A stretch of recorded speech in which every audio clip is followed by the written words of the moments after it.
سلام سلام سلام سلام سلام سلام سلام سلام سلام سلام سلام سلام. السلام علیکم ورحمۃ اللہ وبرکاتہ. الحمد للہ رب العالمین والعاقبۃ للمتقین والصلاة والسلام علی خیر خلقہ محمد وآلہ وصحبہ اجمعین ومن تبعهم بإحسان إلى يوم الدين. اعوذ باللہ من الشیطان الرجیم. بسم اللہ الرحمن الرحیم. ان عدۃ الشہور عند اللہ 12 شہرا فی کتاب اللہ یوم خلق السماوات والارض منها 4 حرم ذلك الدین القیم فلا تظلموا فیہن انفسکم وقاتلوا المشرکین کافہ کما یقاتلونکم کافہ وَاعْلَمُوا أَنَّ اللَّهَ مَعَ الْمُتَّقِينَ. رب اشرح لي صدری ويسر لي أمری واحلل عقدة من لسانی یفقہوا قولی. حاضرین مجلس، معزز سامعین کرام، آج بتاریخ 20 رجب سن 1434 ہجری احسا اسلامک سنٹر کے اس ماہانہ اجلاس میں جس موضوع پر کہنے اور سننے کے لیے ہم اور آپ اکٹھا ہوئے ہیں، وہ موضوع ہے رجب کا مہینہ. اور یہ رجب کا مہینہ چل رہا ہے، 9 دن یا 10 دن اور باقی ہیں، اور پھر اس کے بعد شعبان کا مہینہ آئے گا، اور شعبان کے مہینے کے بعد رمضان المبارک کا مہینہ آئے گا. آج کے اس پروگرام میں ماہ رجب یا رجب کے مہینے کے تعلق سے چند اہم اور مفید باتیں بہت ہی اختصار کے ساتھ رکھنے کی کوشش اور جسارت کروں گا. اللہ تعالیٰ سے دعا ہے کہ رب العالمین ہمیں اس موضوع کی وضاحت کرنے کی توفیق عطا فرمائے اور پورے اخلاص کے ساتھ آپ لوگوں تک وہ باتیں پہنچانے کی توفیق عطا فرمائے جس میں ہم سب کے لیے خیر اور بھلائی ہے. آمین یا رب العالمین. اس موضوع کو سمجھنے کے لیے چند بنیادی چیزوں کا سمجھنا از حد ضروری اور بہت ہی لازم ہے. بطور تمہید چند اہم باتیں موضوع سے پہلے میں ذکر کرنا چاہتا ہوں. ہر انسان یہ بات اچھی طرح جانتا ہے، اور اگر نہیں جانتا ہے تو اسے جاننا چاہیے کہ اللہ تعالیٰ نے ہم سب کو صرف اپنی عبادت کے لیے پیدا فرمایا ہے، اور کسی بھی انسان کے لیے یا جنات کے لیے یا کسی بھی مخلوق کے لیے بالکل جائز اور درست نہیں ہے کہ وہ اللہ کی عبادت میں لاپرواہی اور سستی کرے، اللہ کی عبادت میں کسی کو بھاگیدار، شریک و ساجھیدار کرے، یا اللہ کی عبادت اپنے من پسند کرے، یا اپنے پیر و فقیر یا اپنے بنائے گئے خود ساختہ دین کے مطابق اللہ کی عبادت کرے. اللہ نے ہمیں اپنی عبادت کے لیے پیدا فرمایا ہے، اور اللہ اپنی عبادت ہی سے ہم سے راضی اور خوش ہوگا. اگر کوئی شخص اللہ کے ساتھ شرک کر کے دنیا سے گیا بنا توبہ کے، تو ہمیشہ وہ جہنم میں ڈال دیا جائے گا اور جنت کی بے شبہ نعمتوں سے محروم کر دیا جائے گا۔ ساتھ ہی ساتھ ایک بندہ رب کی بندگی کیسے کرے، کب کرے، کس وقت کرے، کتنی کرے، ان ساری چیزوں کو سمجھانے اور بتانے کے لیے اللہ تعالیٰ نے آخری نبی جناب محمد مصطفیٰ صلی اللہ علیہ وسلم کو مبعوث فرمایا، اور انسانوں کو رشد و ہدایت اور رہنمائی حاصل کرنے کے لیے اللہ تعالیٰ نے قرآن کریم جیسی عظیم کتاب پیارے نبی کریم صلی اللہ علیہ وسلم پر نازل فرمائی، اور اللہ تعالیٰ کے حکم کے مطابق، مرضی کے مطابق، اللہ کی چاہت کے مطابق نبی کریم صلی اللہ علیہ وسلم نے قرآن کی توضیح اور تبیین فرمائی، وضاحت فرمائی، اور وہی باتیں بحیثیت دین، بحیثیت رسول، بحیثیت نبی، وہی باتیں امت تک پہنچائیں جن باتوں کو پہنچانے کا حکم آسمان و زمین اور ہم سب کے رب کی جانب سے ملا۔ اپنی جانب سے اللہ کے رسول اکرم صلی اللہ علیہ وسلم نے دین کا کوئی مسئلہ نہیں بنایا جب تک اذن الہی نہ ملی یا اللہ کی اجازت نہ ملی، اور اس بات پر گواہ ہے قرآن کریم کی آیت ما ينطق عن الهوى ان هو الا وحی یوحی۔ نبی کریم صلی اللہ علیہ وسلم خواہشات نفس کی پیروی کر کے کچھ نہیں بولتے، جو کچھ بھی بولتے ہیں آپ صلی اللہ علیہ وسلم وہ اللہ تعالیٰ کی جانب سے وحی ہوتی ہے۔ اور آپ یہ بات جانتے ہوں گے کہ وحی دو طرح سے ہے، ایک وحی مطلوع اور ایک وحی غیر مطلوع۔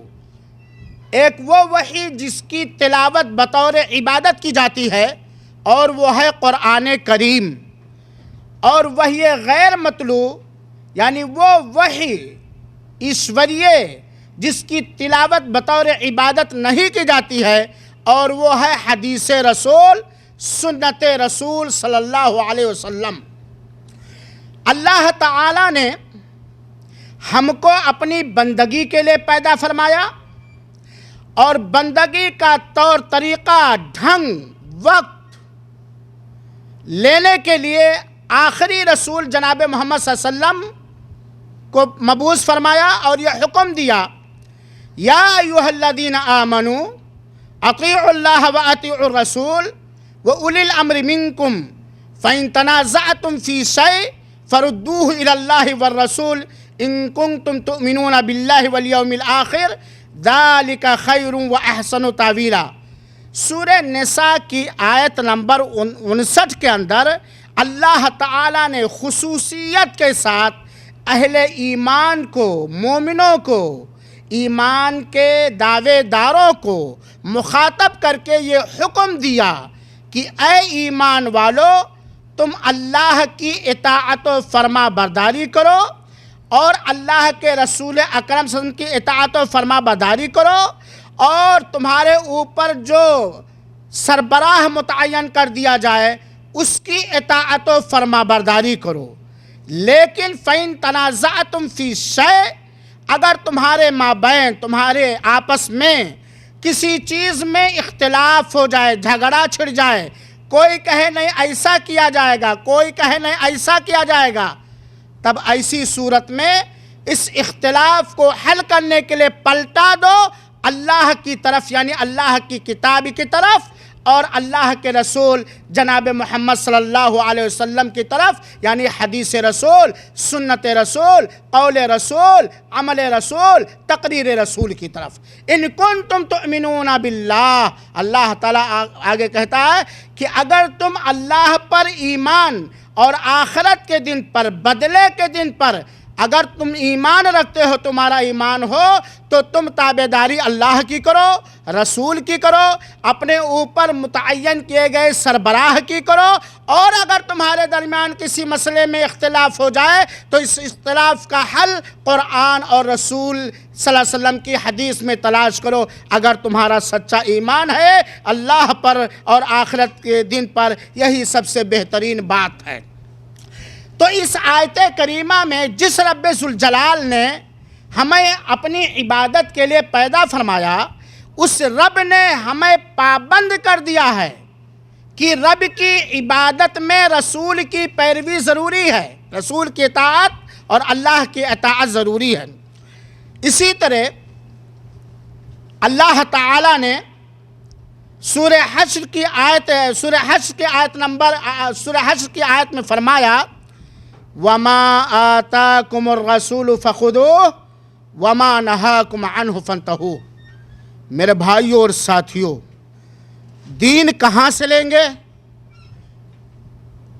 دین کے رسم و رواج کہاں سے لیں گے؟ اللہ کو خوش کیسے کریں گے؟ اللہ کی عبادت کیسے کریں گے؟ اس آیت کریمہ کو کسوٹی اور معیار بنانا چاہیے۔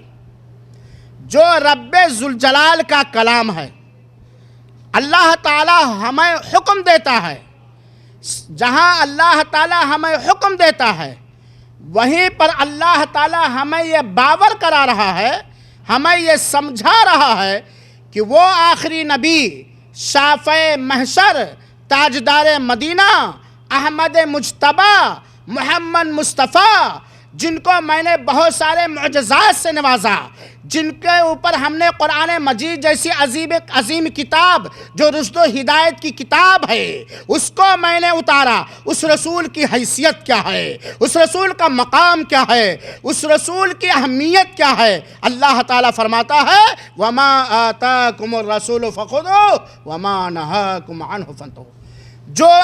جو رسول تمہیں دیں وہ لے لو۔ سنیں تو صرف بھائی، جو رسول تمہیں دیں وہ لے لو، اور جس سے رسول تمہیں روک دیں اس سے رک جاؤ۔ دین لینے میں آخری اور اول اسٹیج کون ہے؟ رسول اللہ صلی اللہ علیہ وسلم۔ جن کاموں کے کرنے کا آپ نے حکم دیا ہے، جن کاموں کے کرنے کی آپ نے اجازت دی ہے، جن کاموں کے کرنے، جن عملوں کے اختیار کرنے کا آپ نے شوق دلایا ہے، ان کاموں کو کرو، اور جن جن چیزوں سے روک دیا ہے ان سے رک جاؤ۔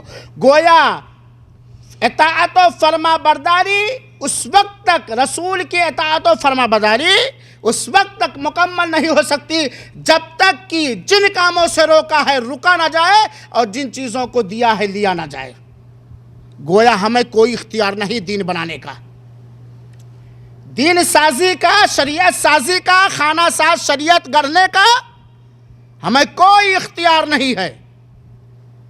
ہم سب کچھ لیں گے رسول سے، جو دیا ہے عقیدت کے ساتھ، محبت کے ساتھ، احترام کے ساتھ، کافی سمجھ کر کے ہم اسے لے لیں گے، اور جس سے روک دیا ہے، چاہے وہ روکی ہوئی چیز کتنی ہی خوبصورت کیوں نہ لگے، کتنے ہی دنیاوی اسباب، دنیاوی ترقی کا سامان کیوں نہ ہو، کتنے ہی دنیاوی شہرت کا سامان کیوں نہ ہو، ہم اسے نہیں لیں گے میرے بھائیوں اور ساتھیوں۔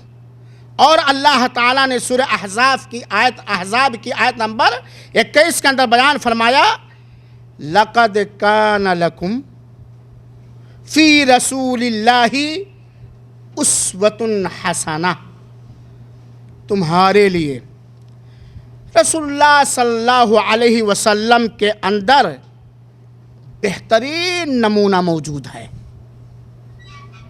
تمہارے لیے رسول اللہ صلی اللہ علیہ وسلم میں بہترین نمونہ موجود ہے، کیونکہ ہمارا اس بات پر ایمان ہے، ہمارا یہ عقیدہ ہے، ہمارا یہ دعویٰ ہے، ہماری یہ تبلیغ ہے کہ جن باتوں سے، جن عملوں سے، جن اداؤں سے، جن حرکتوں سے رب خوش ہو سکتا تھا اور رب نے وہ چیزیں اختیار کرنے کی رسول کو اجازت دی، سارے طریقے آقا نامدار نے اختیار کیا رب کو راضی کرنے کے لیے۔ جن چیزوں سے ہمارا رب راضی ہو سکتا تھا ان سارے طریقوں کو اللہ کے رسول اکرم صلی اللہ علیہ وسلم نے رب کو راضی کرنے کے لیے اختیار کیا ہے کہ نہیں کیا ہے؟ کہ چھوڑ دیا ہے؟ ذرا میرے امتیوں، ذرا تم غور کر لینا کہ اور کوئی چیز ہے نمک مرچ، تم اپنے رب کو کیسے راضی کرو گے؟ جس طرح رسول اللہ صلی اللہ علیہ وآلہ وسلم نے رب کو راضی کیا ہے، اس سے بہتر کوئی طریقہ رب کے راضی کرنے کے لیے نہ اترا ہے نہ اترے گا۔ کہ اتر سکتا ہے بھائی؟ تو اللہ تعالیٰ نے فرمایا ہے تمہارے لیے رسول اللہ صلی اللہ علیہ وسلم میں ایک بہترین آئیڈیل موجود ہے۔ کس مہینے میں کیا کرو، کب کیا کرو، کیسا کرو، کس وقت کرو، کتنا کرو، سب طریقہ رسول اللہ صلی اللہ علیہ وسلم نے دیا ہے میرے بھائیوں ساتھیوں۔ اور ساتھ ہی ساتھ اللہ تعالیٰ نے سورہ نور کی آیت نمبر 63 کے اندر الٹیمیٹم دے ڈالا ہے، دھمکیاں دے ڈالی ہیں جو حقیقت اور سچائی بھری دھمکیاں ہیں۔ اللہ تعالیٰ فرماتا ہے فَلْيَحْذَرِ الَّذِينَ يُخَالِفُونَ عَنْ أَمْرِهِ أَن تُصِيبَهُمْ فِتْنَةٌ أَوْ يُصِيبُهُمْ عَذَابٌ أَلِيمٌ۔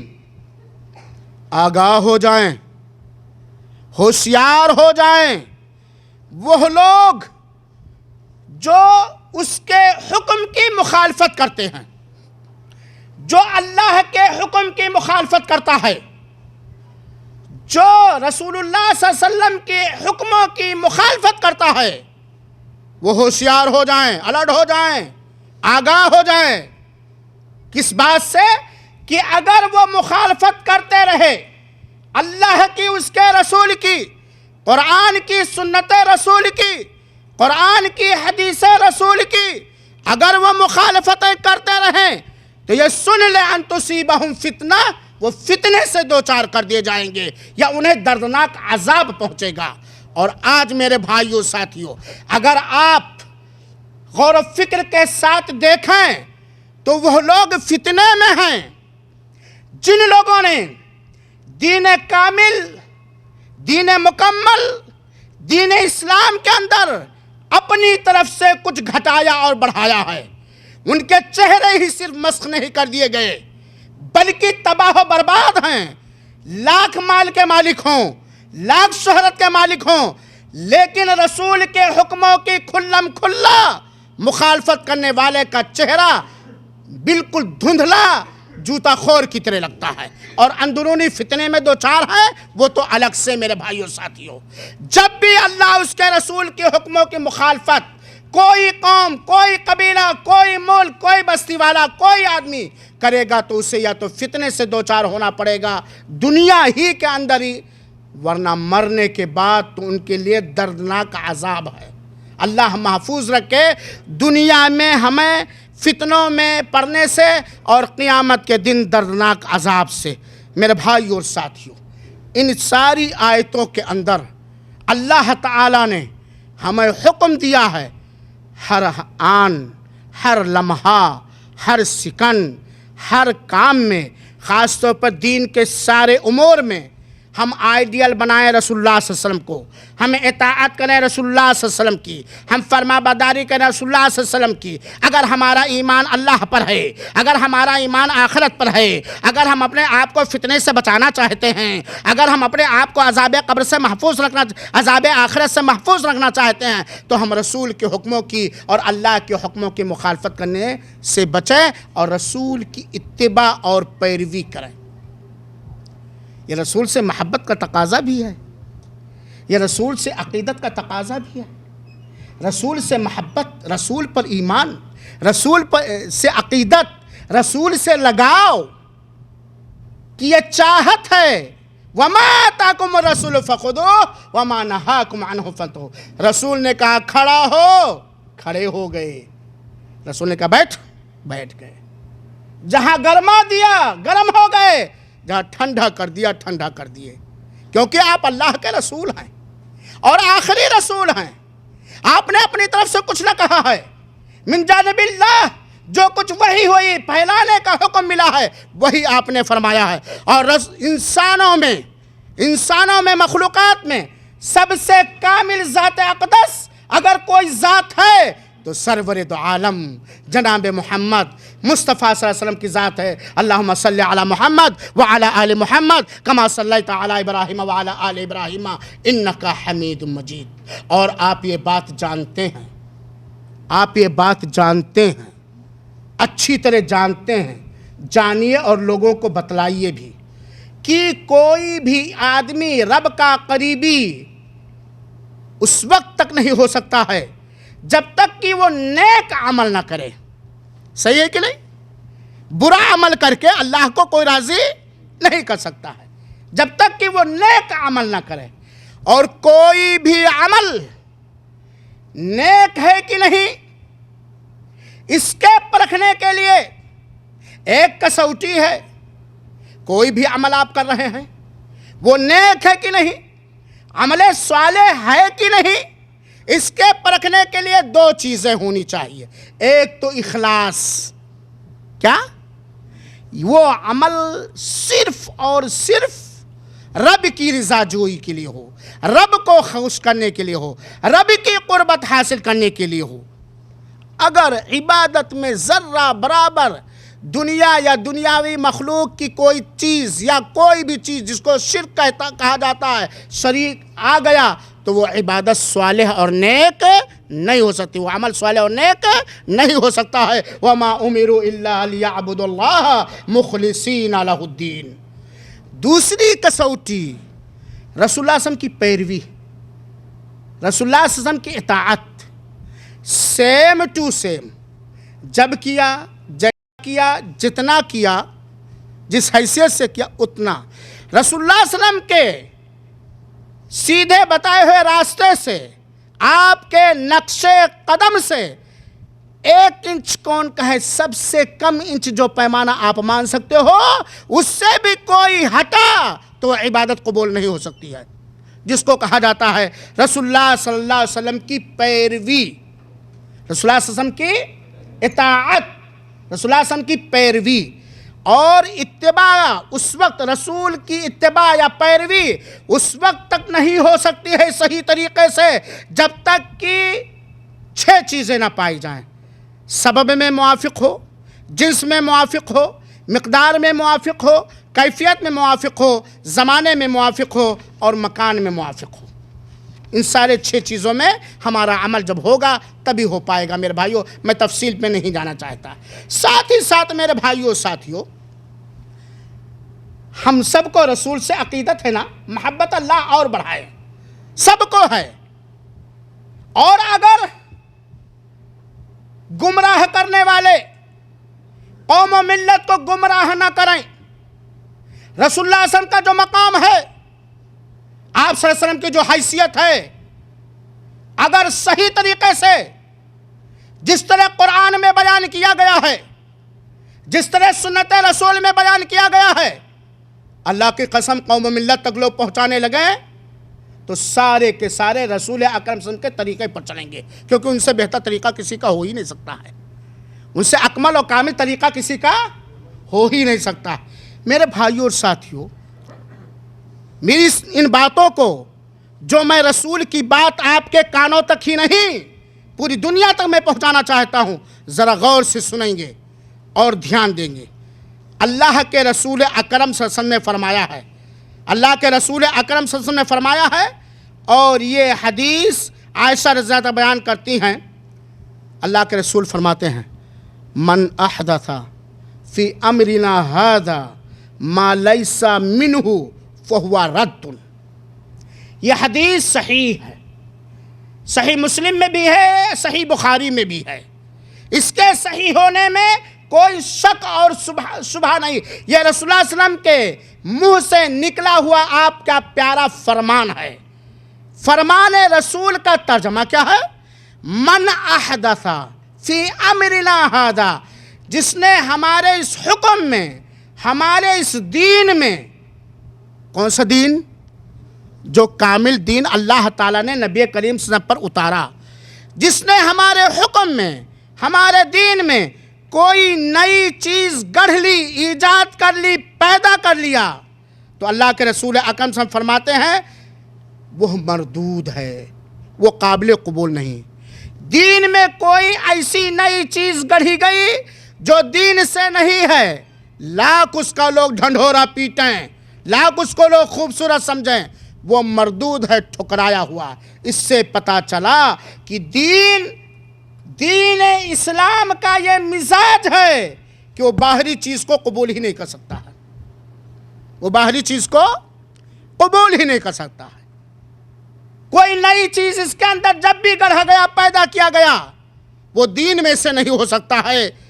وہ لوگوں کی باتیں ہو سکتی ہیں، لوگوں کا رواج ہو سکتا ہے، لیکن وہ دین نہیں ہو سکتا ہے۔ دوسری جگہ اللہ کے رسول اکرم صلی اللہ علیہ وسلم نے فرمایا من عمل عملا لیس علیہ امرنا فہو رد، جس نے کوئی بھی عمل کیا، نہ کرا ہے کوئی بھی عمل، جس عمل کے کرنے پر ہمارا حکم موجود نہیں ہے کہ کرو، تو وہ مردود ہے۔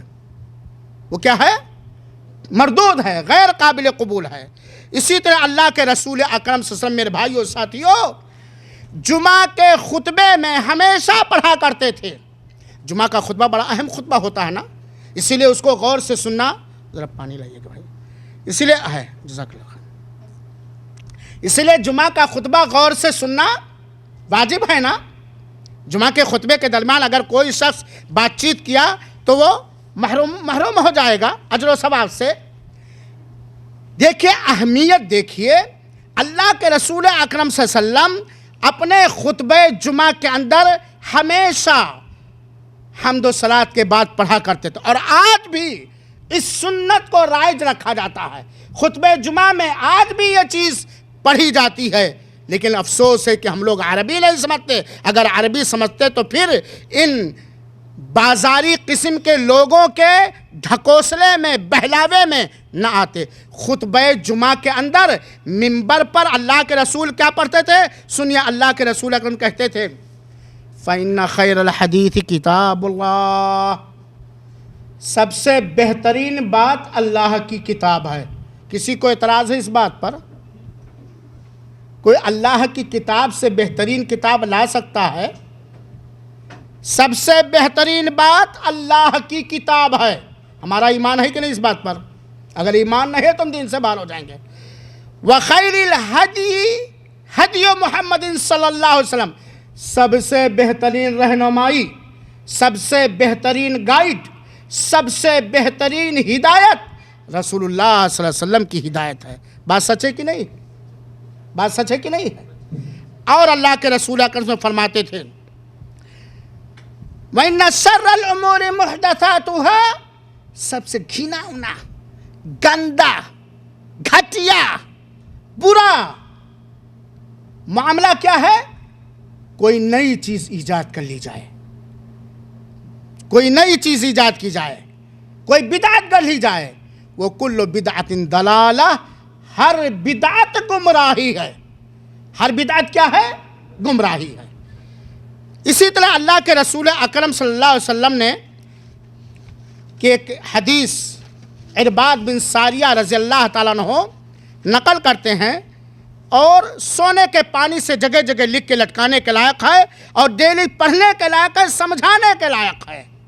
اللہ کے رسول اکرم صلی اللہ علیہ وسلم کے بارے میں کہتے ہیں، عرباد بن ساریہ جو سنن ابی داؤد کی روایت ہے، کہ ایک دن رسول اللہ صلی اللہ علیہ وسلم نے ہم سب کو ایسا زوردار خطبہ دیا کہ جسے سن کر کے ہم لوگوں کے دل کانپ اٹھے۔ اتنا زوردار خطبہ آپ صلی اللہ علیہ وسلم نے دیا کہ جسے سن کر کے ہم لوگوں کے دل دہل اٹھے اور آنکھوں سے آنسو بہنے لگے۔ اتنا زوردار خطبہ تھا۔ ہم نے کہا، ہم نے عرض کیا، اے اللہ کے رسول اکرم صلی اللہ علیہ وسلم، آج کا خطبہ تو ایسا خطبہ تھا جیسے کوئی رخصت ہونے والا خطبہ دے رہا ہو، آخری ملاقات، آخری خطبہ دینے والا خطبہ دے رہا ہو۔ فَأَوْصِنَا، تو اے اللہ کے رسول اکرم ہمیں وصیت فرمائیے۔ ہمیں وصیت کیجئے۔ آپ صلی اللہ علیہ وسلم نے کیا وصیت کی؟ یہ سب کے لیے وصیت ہے، خالی پوچھنے والے صحابی کے لیے نہیں، سارے انسانوں کے لیے یہ وصیت ہے، اور خصوصیت کے ساتھ اہل ایمان کو، مومنوں کو یہ وصیت ہے۔ اللہ کے رسول اکرم صلی اللہ علیہ وسلم نے وصیت کی، اوصیکم بتقوی اللہ والسمع والطاعہ وان تأمر علیکم عبد، ایک روایت میں عبد حبشی ہوں، میں تمہیں وصیت کرتا ہوں اللہ تعالیٰ سے ڈرنے کی اور سننے اور اطاعت و فرما برداری کرنے کی، اگر تمہارے اوپر کوئی غلام ہی کیوں نہ حاکم بنا دیا جائے۔ کس بات کی وصیت کی؟ اللہ سے ڈرنے کی اور سننے اور فرما برداری کرنے کی، جو ہمارے اوپر سربراہ بنایا گیا ہے، اور اللہ کے رسول پیشین گوئی بھی کر رہے ہیں آگے۔ اللہ کے رسول فرماتے ہیں، میرے بعد تم میں سے جو آدمی زندہ رہے گا وہ بہت سارے اختلافات دیکھے گا، بہت سارے اختلافات۔ چنانچہ آج آپ اختلافات دیکھ رہے نا، کسی کے نماز پڑھنے کا طریقہ کچھ اور، کسی کے نماز پڑھنے کا طریقہ کچھ اور، کسی کے وضو کرنے کا طریقہ کچھ اور، کسی کے وضو کرنے کا طریقہ کچھ اور، کسی کے جشن عید معراج النبی منانے کا طریقہ کوئی اور کسی کا کوئی اور، بہت سارے اختلافات۔ آج عوام حیران و پریشان ہے کہ کہاں جائے، کس کی لے کس کی چھوڑے۔ اللہ کے رسول نے پیشین گوئی کی تھی، ہمارے بعد جو تم میں سے زندہ رہے گا بہت سارے اختلافات دیکھے گا، لیکن جب ایسی حالت محسوس کرنے لگو کہ لوگ دینی معاملات میں، عبادات میں اختلافات کرنے لگیں، تو ایک کسوٹی دیتا ہوں، ایک چیز نصیحت کرتا ہوں، اسے پکڑے رہنا، گمراہ نہیں ہوگے۔ علیکم بسنتی، تو تم میری سنت کو لازم پکڑنا۔ کس کی سنت کو؟ مجاہد بھائی، رسول اللہ صلی اللہ علیہ وسلم کی سنت کو لازم پکڑنا، اور خلفائے راشدین جن کو اللہ نے ہدایت دے رکھی ہے، یہ بھی اللہ کے رسول نے فرمایا، ہمارے بعد جو بھی خلفاء ہوں گے راشدین، وہ ہدایت یافتہ ہوں گے، ان کے طریقے کو لازم پکڑنا۔ تمسکوا بہا، اللہ کے رسول نے کہا، زوردار مضبوط انداز سے پکڑنا۔ وعضوا علیہا بالنواجذ، یہ درار کے جو دانت ہیں، جس کو چوبھر ہمارے یو پی کے بھاشا میں کہا جاتا ہے، ہماری سنت کو، خلفائے راشدین کے سنت کو مضبوطی کے ساتھ آخری دانتوں سے خوب دبو کے پکڑ لینا۔ اور اللہ کے رسول فرماتے ہیں، وَإِيَّاكُمْ وَمُحْدَثَاتِ الْأُمُورِ، دین میں نئی چیزیں، بدعتیں گڑھنے سے بچنا، کیونکہ ہر دین میں ہر نئی گڑھی ہوئی چیز یہ بدعت ہے، اور ہر بدعت گمراہی ہے۔ گویا حدیث رسول سے بھی ہمیں یہی حکم ملتا ہے کہ ہم رب کو راضی کرنے کا طریقہ وہی اختیار کریں جو صادق المصدوق، سچے رسول، شافع محشر نے کیا ہے، جس بات کی اجازت دی ہے۔ میرے بھائیو ساتھیو، قرآنی آیات اور احادیث رسول صلی اللہ علیہ وسلم سے اتباع رسول کی اہمیت ثابت ہوئی، جو میں نے بیان کیا موضوع کو سمجھنے کے لیے۔ ایک بات اور سمجھ لیں، سنت کسے کہتے ہیں، بدعت کسے کہتے ہیں؟ سنت کہتے ہیں، بارہا سمجھایا گیا، پھر سمجھ لیجئے، اللہ کے رسول اکرم صلی اللہ علیہ وسلم نے جو فرمایا ہے زبان سے، جو اللہ کے رسول اکرم صلی اللہ علیہ وسلم نے کیا ہے، اللہ کے رسول کے عدم موجودگی میں صحابہ نے کہیں کیا اور آ کے آپ کے سامنے ذکر کیا، آپ نے اس کی پشتی اور تصدیق کی، اس کو سنت اور اس کو حدیث کہا جاتا ہے۔ اس کو کیا کہا جاتا ہے؟ سنت یا حدیث۔ اللہ کے رسول کے قول یعنی فرمان کو، اللہ کے رسول کے عمل کو، اللہ کے رسول اکرم صلی اللہ علیہ وسلم کی تصدیق کی ہوئی چیزوں کو یعنی تقریر کو، اسے سنت کہا جاتا ہے۔ سنت کے ورد اور اپوزٹ ایک چیز ہے بدعت۔ بدعت کہتے ہیں بنا سابقہ مثال کے دین میں کوئی نئی چیز گڑھ لینا، یعنی جسے نہ اللہ کے رسول نے فرمایا ہو، نہ اللہ کے رسول نے کیا ہو، نہ صحابہ نے کیا ہو اور اللہ کے رسول نے تصدیق کی ہو، اسے بدعت کہا جاتا ہے۔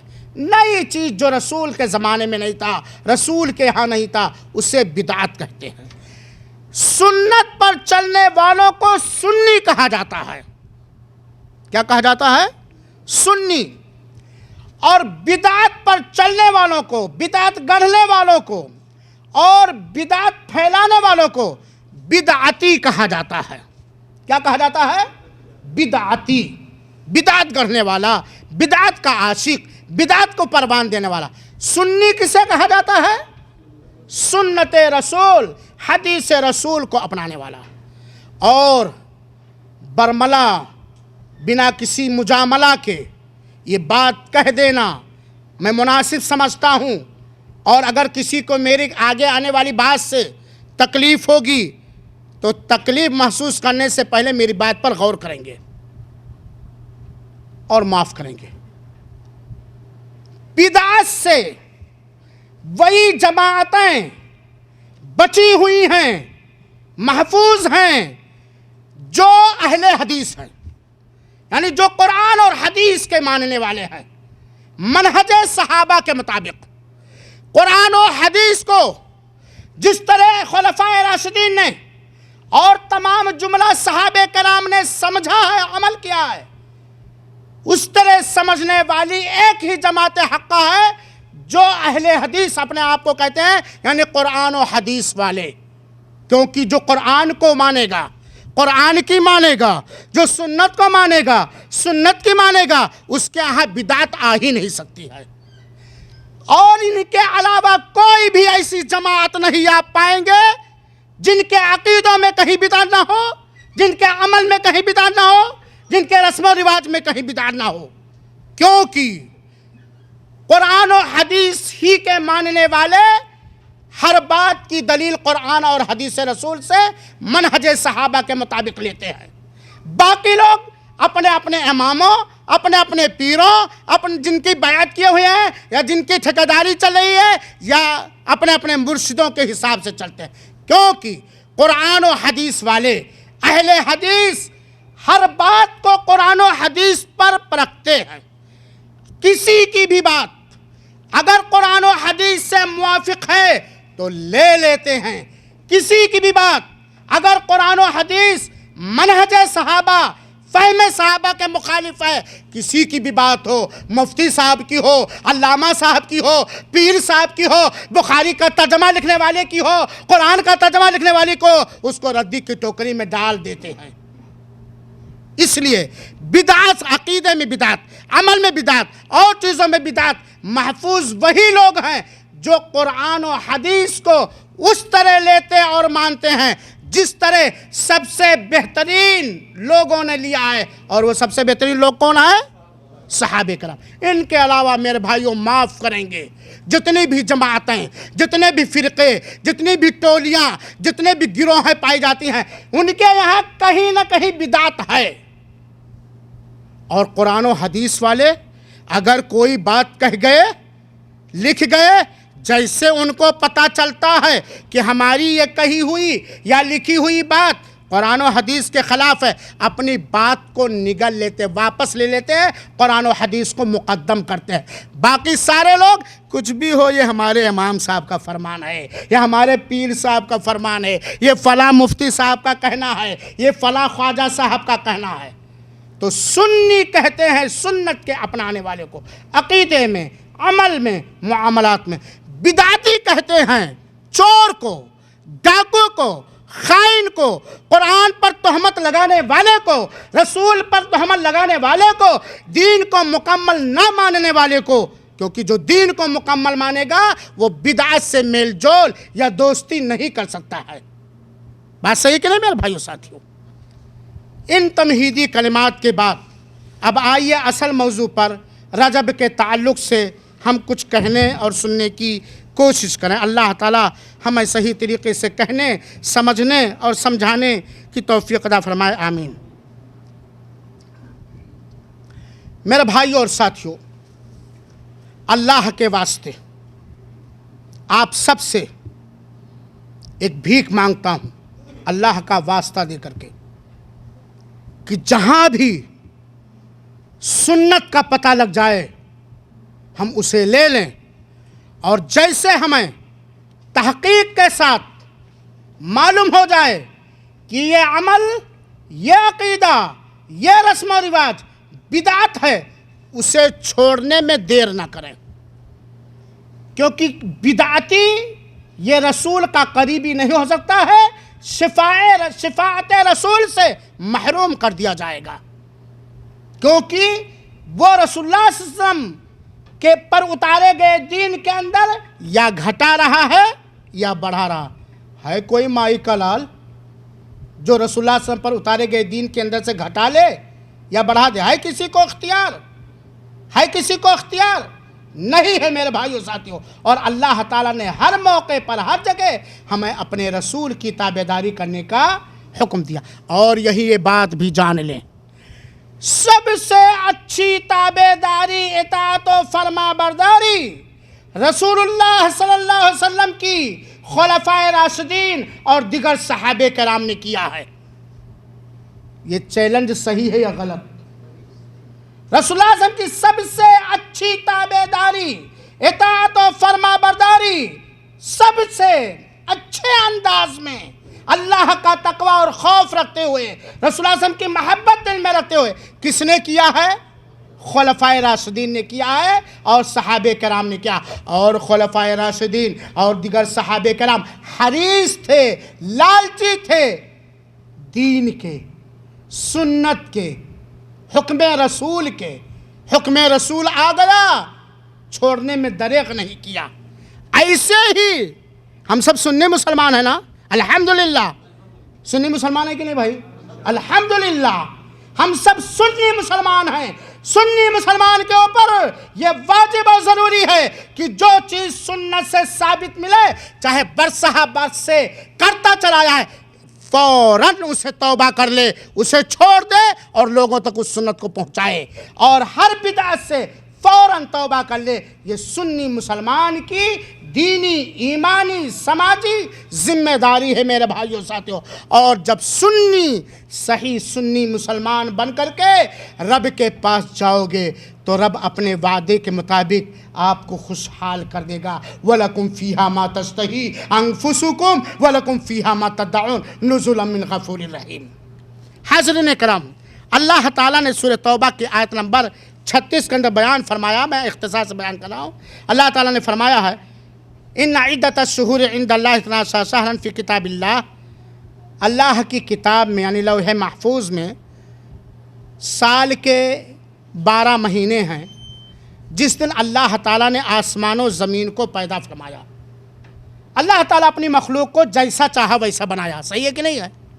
جتنی مخلوقات رب ذوالجلال کے ہیں اللہ نے اپنی چاہت کے مطابق بنایا، اس میں کسی کی اجازاری یا شفاعت یا سفارش کی ضرورت رب کو نہیں تھی۔ جتنے دن کا چاہا مہینہ بنایا، جتنے مہینے کا چاہا سال بنایا، جب چاہا دن چھوٹا رکھا، رات لمبی رکھی، کبھی رات لمبی رکھا، رات چھوٹی رکھی، دن لمبی، کبھی جاڑے کا موسم، کبھی گرمی کا موسم، کبھی برسات کا موسم، کبھی عبادت کا موسم، کبھی عید منانے کا موسم، کبھی کچھ کرنے کا موسم۔ رب نے اپنی مخلوقات کو جیسا چاہا ویسا سنوارا، بنایا اور پیدا کیا۔ ایسے ہی جس دن اللہ تعالیٰ نے آسمان و زمین کو پیدا فرمایا، اسی دن اللہ تعالیٰ نے سال کے 12 مہینے بنائے۔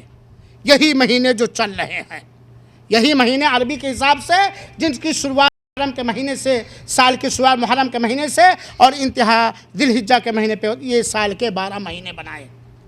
وَمِنْهَا أَرْبَعَةٌ حُرُمٌ، اور ان 4 مہینوں میں اللہ تعالیٰ نے، ان 12 مہینوں میں اللہ تعالیٰ نے 4 مہینے حرمت کے مہینے بنائے، جس کے اندر خصوصیت کے ساتھ ظلم و زیادتی کو حرام قرار دیا۔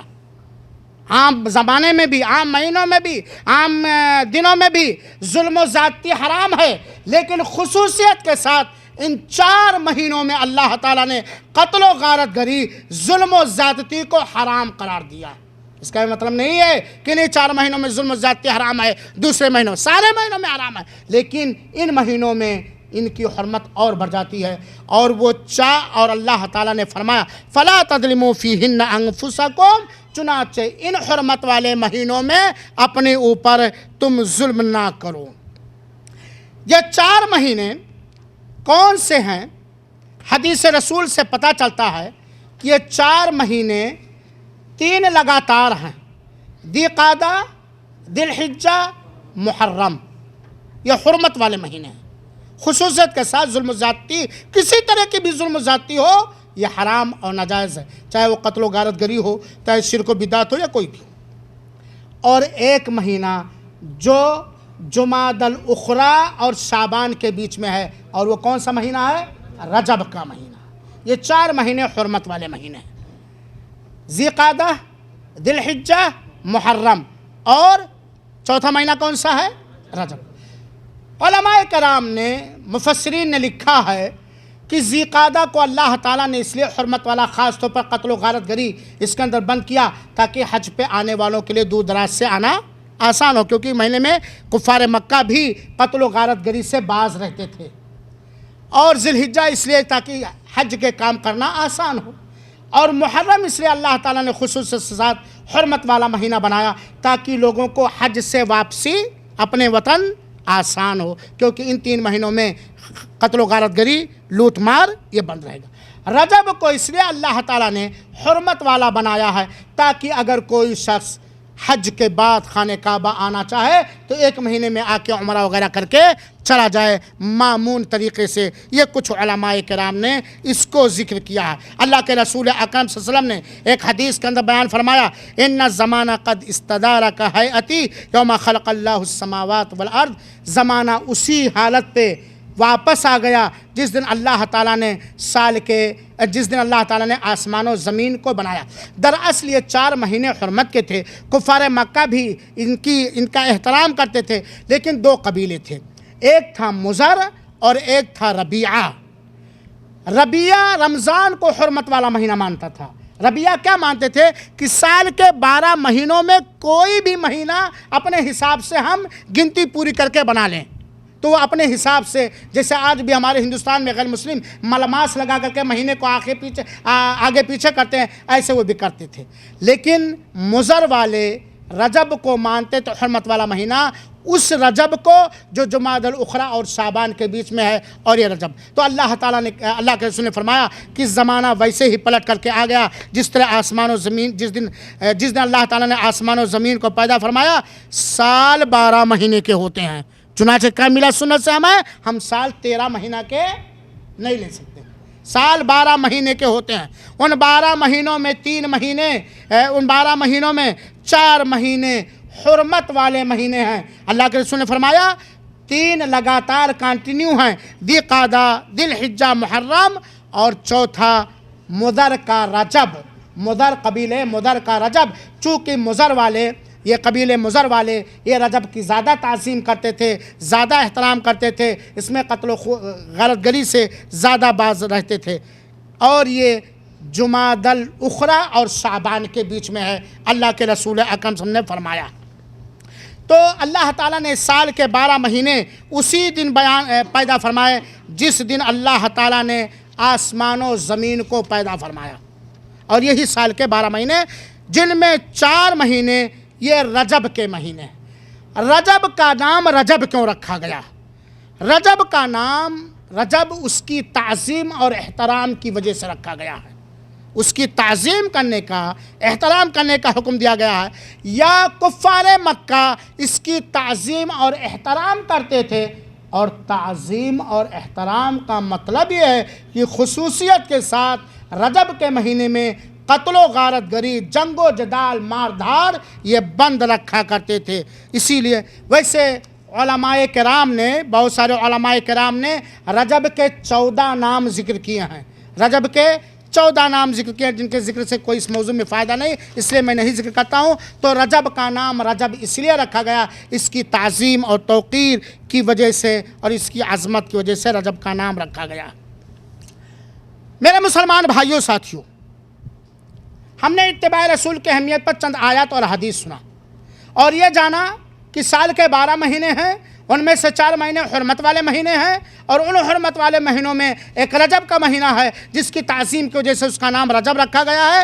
اب آئیے اللہ تعالیٰ سے استعانت اور مدد طلب کرتے ہوئے ہم یہ جاننے کی کوشش کریں کہ کیا قرآن و حدیث میں رجب کے مہینے کی، جس مہینے کو اللہ تعالیٰ نے اسی دن پیدا فرمایا جس دن آسمان و زمین کو پیدا فرما، کیا رجب کی قرآن و حدیث میں کوئی خصوصیت ہے؟ یہ جاننا ضروری ہے۔ تو میرے بھائیوں اور ساتھیوں، اس بات کے علاوہ کہ رجب کا مہینہ ان 4 مہینوں میں سے ایک ہے جنہیں حرمت والا مہینہ کہا جاتا ہے، حرام مہینہ ہے، حرمت والا مہینہ ہے، اس بات کے علاوہ رجب کے مہینے کی کسی بھی حیثیت سے کوئی اہمیت نہیں ہے، اور نہ اس کے اندر سرور دو عالم رسول اللہ صلی اللہ علیہ وسلم سے کوئی خاص عبادت، کوئی خاص عمل، کوئی خاص پلان اللہ کے رسول صلی اللہ علیہ وسلم نے۔ رجب کی جو خصوصیت ہے وہ کیا ہے؟ کیا ہے؟ حرمت والا مہینہ، ان 4 مہینوں میں سے ایک ہے جس کو اللہ تعالیٰ نے حرام مہینہ قرار دیا ہے۔ دوسری خصوصیت آپ یہ کہہ سکتے ہیں کہ اس مہینے میں خاص طور پر ظلم و زیادتی سے اللہ تعالیٰ نے روکا ہے۔ فَلَا تَظْلِمُوا فِيهِنَّ أَنفُسَكُمْ، ظلم و زیادتی سے اللہ تعالیٰ نے اس مہینے میں روکا ہے۔ تو یہی یہ بات بھی نکلتی ہے کہ اس دھرتی پر سب سے بڑا ظلم اللہ تعالیٰ کے ساتھ شرک کرنا اور رسول پر اتارے گئے کامل و مکمل دین کے اندر بدعتیں گڑھنا، اس سے بڑا بھرشٹاچار، اتیاچار اور ظلم ہو ہی نہیں سکتا ہے، خصوصیت کے ساتھ۔ میرے بھائیوں ساتھیوں، تو میرے بھائیوں ساتھیوں، اس کے علاوہ، حرمت رجب کے علاوہ جو بھی چیزیں رجب کی فضیلت میں یا رجب کے اندر من گھڑت کسی عبادت کے بارے میں جو بھی فضیلتیں علماء کے ذریعے، کتابوں کے ذریعے، واعظوں کے ذریعے، سنیوں کے سب سے بڑے دشمنوں کے ذریعہ، سنیوں کے سب سے بڑے دشمنوں کے ذریعہ جو بھی رجب کی فضیلت یا رجب میں چند عملوں کی فضیلت بیان کی جاتی ہے، وہ ساری کی ساری چیزیں یا تو ضعیف ہیں یا گھر کی پیدا کی ہوئی چیز، من گھڑت قصے اور کہانیاں ہیں، اس کی حقیقت سے کوئی، اس کا حقیقت سے کوئی تعلق نہیں۔ میرے بھائیوں اور ساتھیوں، ہمارے دشمنوں نے ہمارے عقیدے سے کھیلنے کی کوشش کی، ہمارے عملوں سے کھیلنے کی کوشش کی، صحابہ کرام کے بارے میں شک و شبہ ڈالنے کی کوشش کی، اور ہمیں اپنے وتیرے پر چلانے کی کوشش کی۔ اور آپ بتا سکتے ہیں سنیوں کے سب سے بڑے دشمن کون ہیں؟ ہاں؟ آپ سب کیا ہیں؟ سنی مسلمان۔ میرا ہندوستان صاحب سنی مسلمان، پاکستان سنی مسلمان، بنگلہ دیش سنی مسلمان، اور سارا عقیدہ، سارا عمل وہی جو سنیوں کے سب سے بڑے دشمن کر رہے ہوں۔ بڑی تیز انگلی اٹھائی بھائی جان نے، آئیے آپ کو انعام دیتا ہوں، آئیے آئیے آئیے، بڑی تیز انگلی آپ نے اٹھائی، آئیے ادھر آئیے، آپ کے لیے یہ انعام ہے۔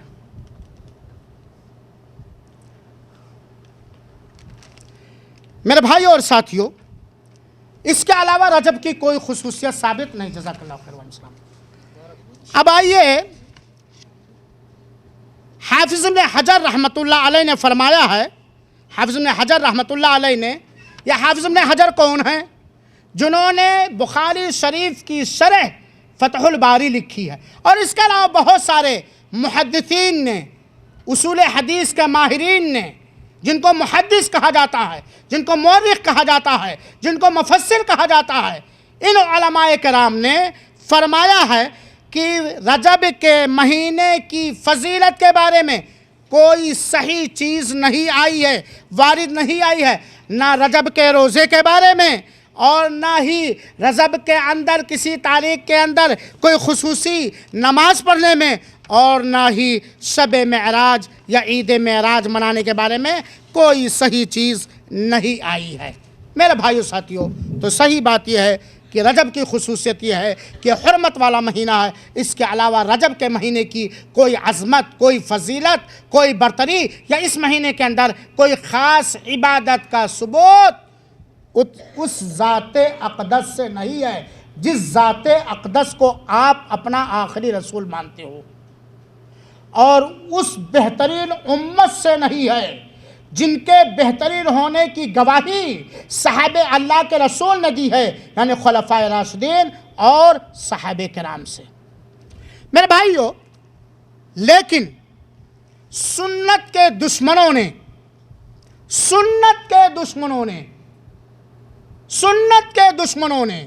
3 بار میں نے ریپیٹ کیا سمجھنے کے لیے، ان لوگوں نے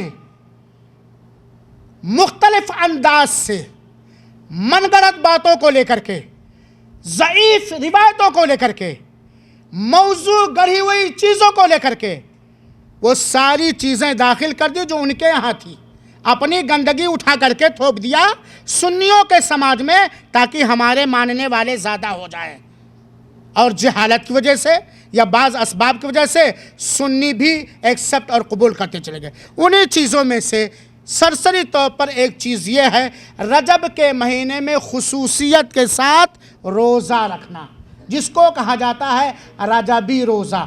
میرے بھائیوں اور ساتھیوں، کب روزہ رکھنا بہتر ہے، افضل ہے، زیادہ ثواب ہے، یہ سارا سنت کے اندر موجود ہے۔ اللہ کے رسول اکرم صلی اللہ علیہ وسلم نے رمضان کے روزے کو فرض کیا ہے، شوال میں 6 روزہ رکھا ہے، ذی الحجہ میں زیادہ روزہ رکھنے، 1 ذی الحجہ سے لے کر کے 10 ذی الحجہ تک روزہ رکھا اور رکھنے کا حکم دیا ہے، ایام 20 کا روزہ رکھا ہے، ہر سوموار کو روزہ رکھا ہے، ہر جمعرات کو اللہ کے رسول اکرم صلی اللہ علیہ وسلم نے روزہ رکھا ہے۔ نظر کا روزہ ماننا جائز ہے، لیکن آپ کبھی کوئی نفلی روزہ نہیں رکھتے تھے۔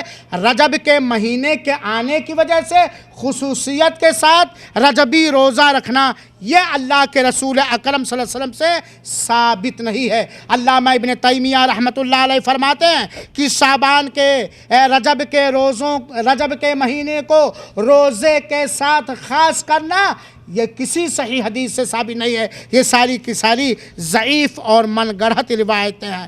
ہاں، اللہ کے رسول اکرم صلی اللہ علیہ وسلم شعبان کے مہینے میں زیادہ سے زیادہ روزے رکھتے تھے، ورنہ عام دنوں میں جو اللہ کے رسول کے روزہ رکھنے کا معمول تھا، جسے امتیوں کو بھی اجازت ہے ان عام دنوں میں روزہ رکھیں، اس حیثیت سے کوئی روزہ رکھ سکتا ہے، لیکن رجب کا مہینہ ہے، رجب کے روزے میں رکھنے سے یہ ثواب ہے، یہ اللہ کے رسول اکرم صلی اللہ علیہ وسلم سے ثابت نہیں ہے۔ میرے بھائی ساتھیوں، اس سلسلے میں رجب کے روزے کو عام کرنے کے لیے بہت سارے لوگوں نے بہت کچھ گڑھا۔ انہیں گڑھی ہوئی چیزوں میں سے ایک چیز یہ گڑھی گئی کہ اللہم بارک لنا فی رجب و شعبان و بلغنا رمضان۔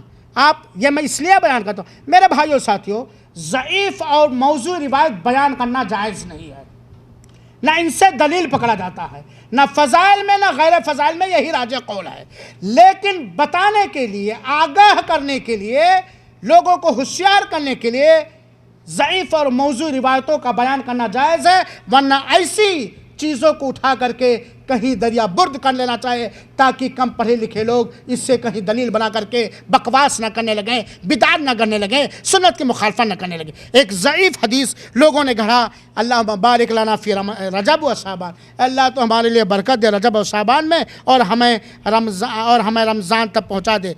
یہ روایت، اس کو محدثین نے حدیث کے پرکھنے کی کسوٹیاں جن کے پاس تھیں، جن کو اللہ تعالیٰ نے پیدا ہی فرمایا تھا حدیث رسول کی حفاظت اور دیکھ ریکھ کرنے کے لیے، جن کے پاس اصول حدیث ہے، حدیث کے صحیح اور ضعیف پرکھنے کی جن کے پاس کسوٹیاں اللہ نے دے رکھی ہیں اپنے رحم و کرم سے، ان لوگوں کے ہاں یہ حدیث حد درجے ضعیف ہے اور اس سے دلیل پکڑنا جائز نہیں ہے۔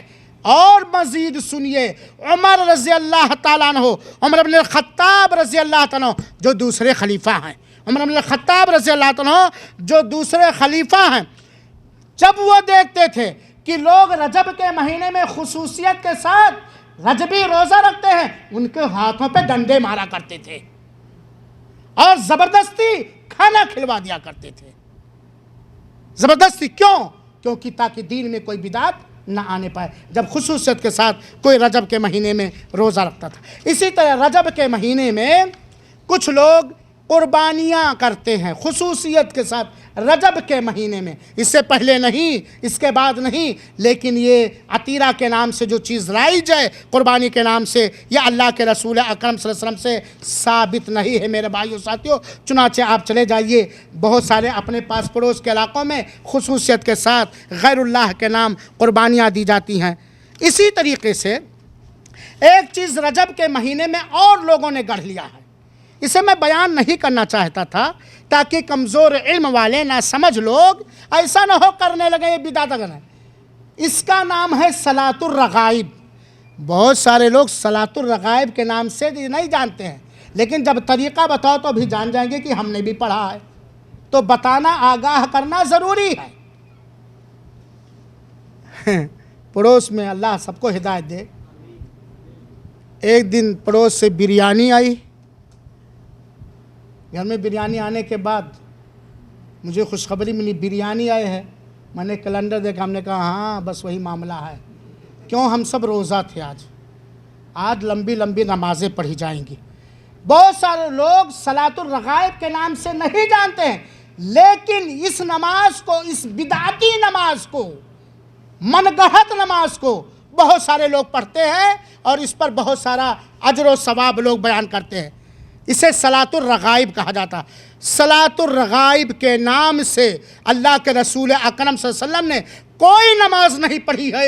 یا صلاۃ الرغائب جس طرح لوگ پڑھنے کا طریقہ اپنے فضائل اعمال میں اور اپنے دوسری کتابوں میں یا اپنے اور فقہی مسائل میں ذکر کرتے ہیں، اس طرح کی نماز اللہ کی قسم کھا کے کہی جاتی ہے اللہ کے رسول نے نہیں پڑھی ہے میرے بھائیو ساتھیو۔ اللہ کے رسول نے چاشت کی نماز پڑھی، اللہ کے رسول نے اشراق کی نماز پڑھی، اللہ کے رسول نے وتر پڑھا، اللہ کے رسول نے تہجد پڑھا، اللہ کے رسول اکرم صلی اللہ علیہ وسلم اللہ کی عبادت نماز کی شکل میں اتنی لمبی لمبی کہا کرتے تھے کہ اماں عائشہ کیا کرتے تھے کہ اماں عائشہ فرماتی ہیں فلا تسأل عن حسنہن و طولہن، اللہ کے رسول کتنی خوبصورتی کے ساتھ کتنی لمبی لمبی نمازیں پڑھتے ہیں، آپ مت پوچھو۔ اللہ کے رسول اکرم صلی اللہ علیہ وسلم کے پیر مبارک میں رات کی تنہائی میں، رات کے اندھیروں میں نماز کی شکل میں رب کی عبادت کرتے ہوئے پیر سجود جایا کرتے تھے، لیکن اس کے باوجود صلاۃ الرغائب کے نام کی کوئی نماز اللہ کے رسول اکرم صلی اللہ علیہ وسلم نے پڑھا۔ اگر اس نماز کا پڑھنا جائز ہوتا، سنت تو چھوڑو، پڑھنے کی رب کی طرف سے اجازت ہوتی تو آقا پڑھتے کہ نہیں پڑھتے؟ طریقہ کیا ہے؟ طریقہ یہ ہے جیسا کہ لوگ ذکر کرتے ہیں، رجب کی پہلی جمعرات کو، رجب کی پہلی جمعرات کو، یہ حدیث گڑھی ہوئی حدیث ہے کہ تم میں سے کوئی بھی اگر جمعرات کو یعنی رجب کی پہلی جمعرات کو روزہ رکھا، تم میں سے کوئی بھی رجب کی پہلی جمعرات کو روزہ رکھا اور عشاء کے بعد 12 رکعت نماز پڑھی، ہر رکعت میں ایک بار سورہ فاتحہ پڑھا، 3 بار انا انزلناہ فی لیلۃ القدر پڑھا، 12 مرتبہ قل هو اللہ پڑھا، اور ہر 2 رکعت پڑھ کر کے 12 جب مکمل 2 رکعت پڑھ کر کے سلام پھیرتا گیا، سلام پھیرنے کے بعد مجھ پر 70 بار درود پڑھا، پھر اس کے بعد سجدے میں گیا، سجدے میں 70 مرتبہ اگر اس نے یہ پڑھا سبوح قدوس رب الملائکۃ والروح، پھر سر اٹھایا اور 70 بار پڑھا رب اغفر ورحم وتجاوز عما تعلم انک انت العزیز الاعظم، تو پھر دوبارہ سجدے میں گیا اور ویسے ہی کیا جیسے پہلے کیا تھا، تو اس کے سارے گناہ معاف ہو جائیں گے، جتنے پتوں کے برابر، تنکوں کے برابر، کنکریوں کے برابر، سمندر کے جھاگ کے برابر بھی گناہ ہو تو رجب کے پہلے جمعرات کو یہ پڑھ لیا، ہاں مکتی ہو گیا۔ ایسی کوئی حدیث اللہ کے رسول اکرم سے ثابت نہیں۔ اور اگر کوئی شخص یہ دعویٰ کہتا ہے کہ اللہ کے رسول کی حدیث ہے تو وہ جھوٹا ہے، وہ پیارے حبیب صادق المصدوق پر جھوٹ باندھتا ہے، اور یہ وعید سن لے، اللہ کے رسول اکرم صلی اللہ علیہ وسلم نے فرمایا ہے من کذب علی متعمدا فلیتبوأ مقعدہ من النار، جس نے ہمارے اوپر جھوٹ باندھا وہ اپنا ٹھکانہ جہنم میں بنا لے۔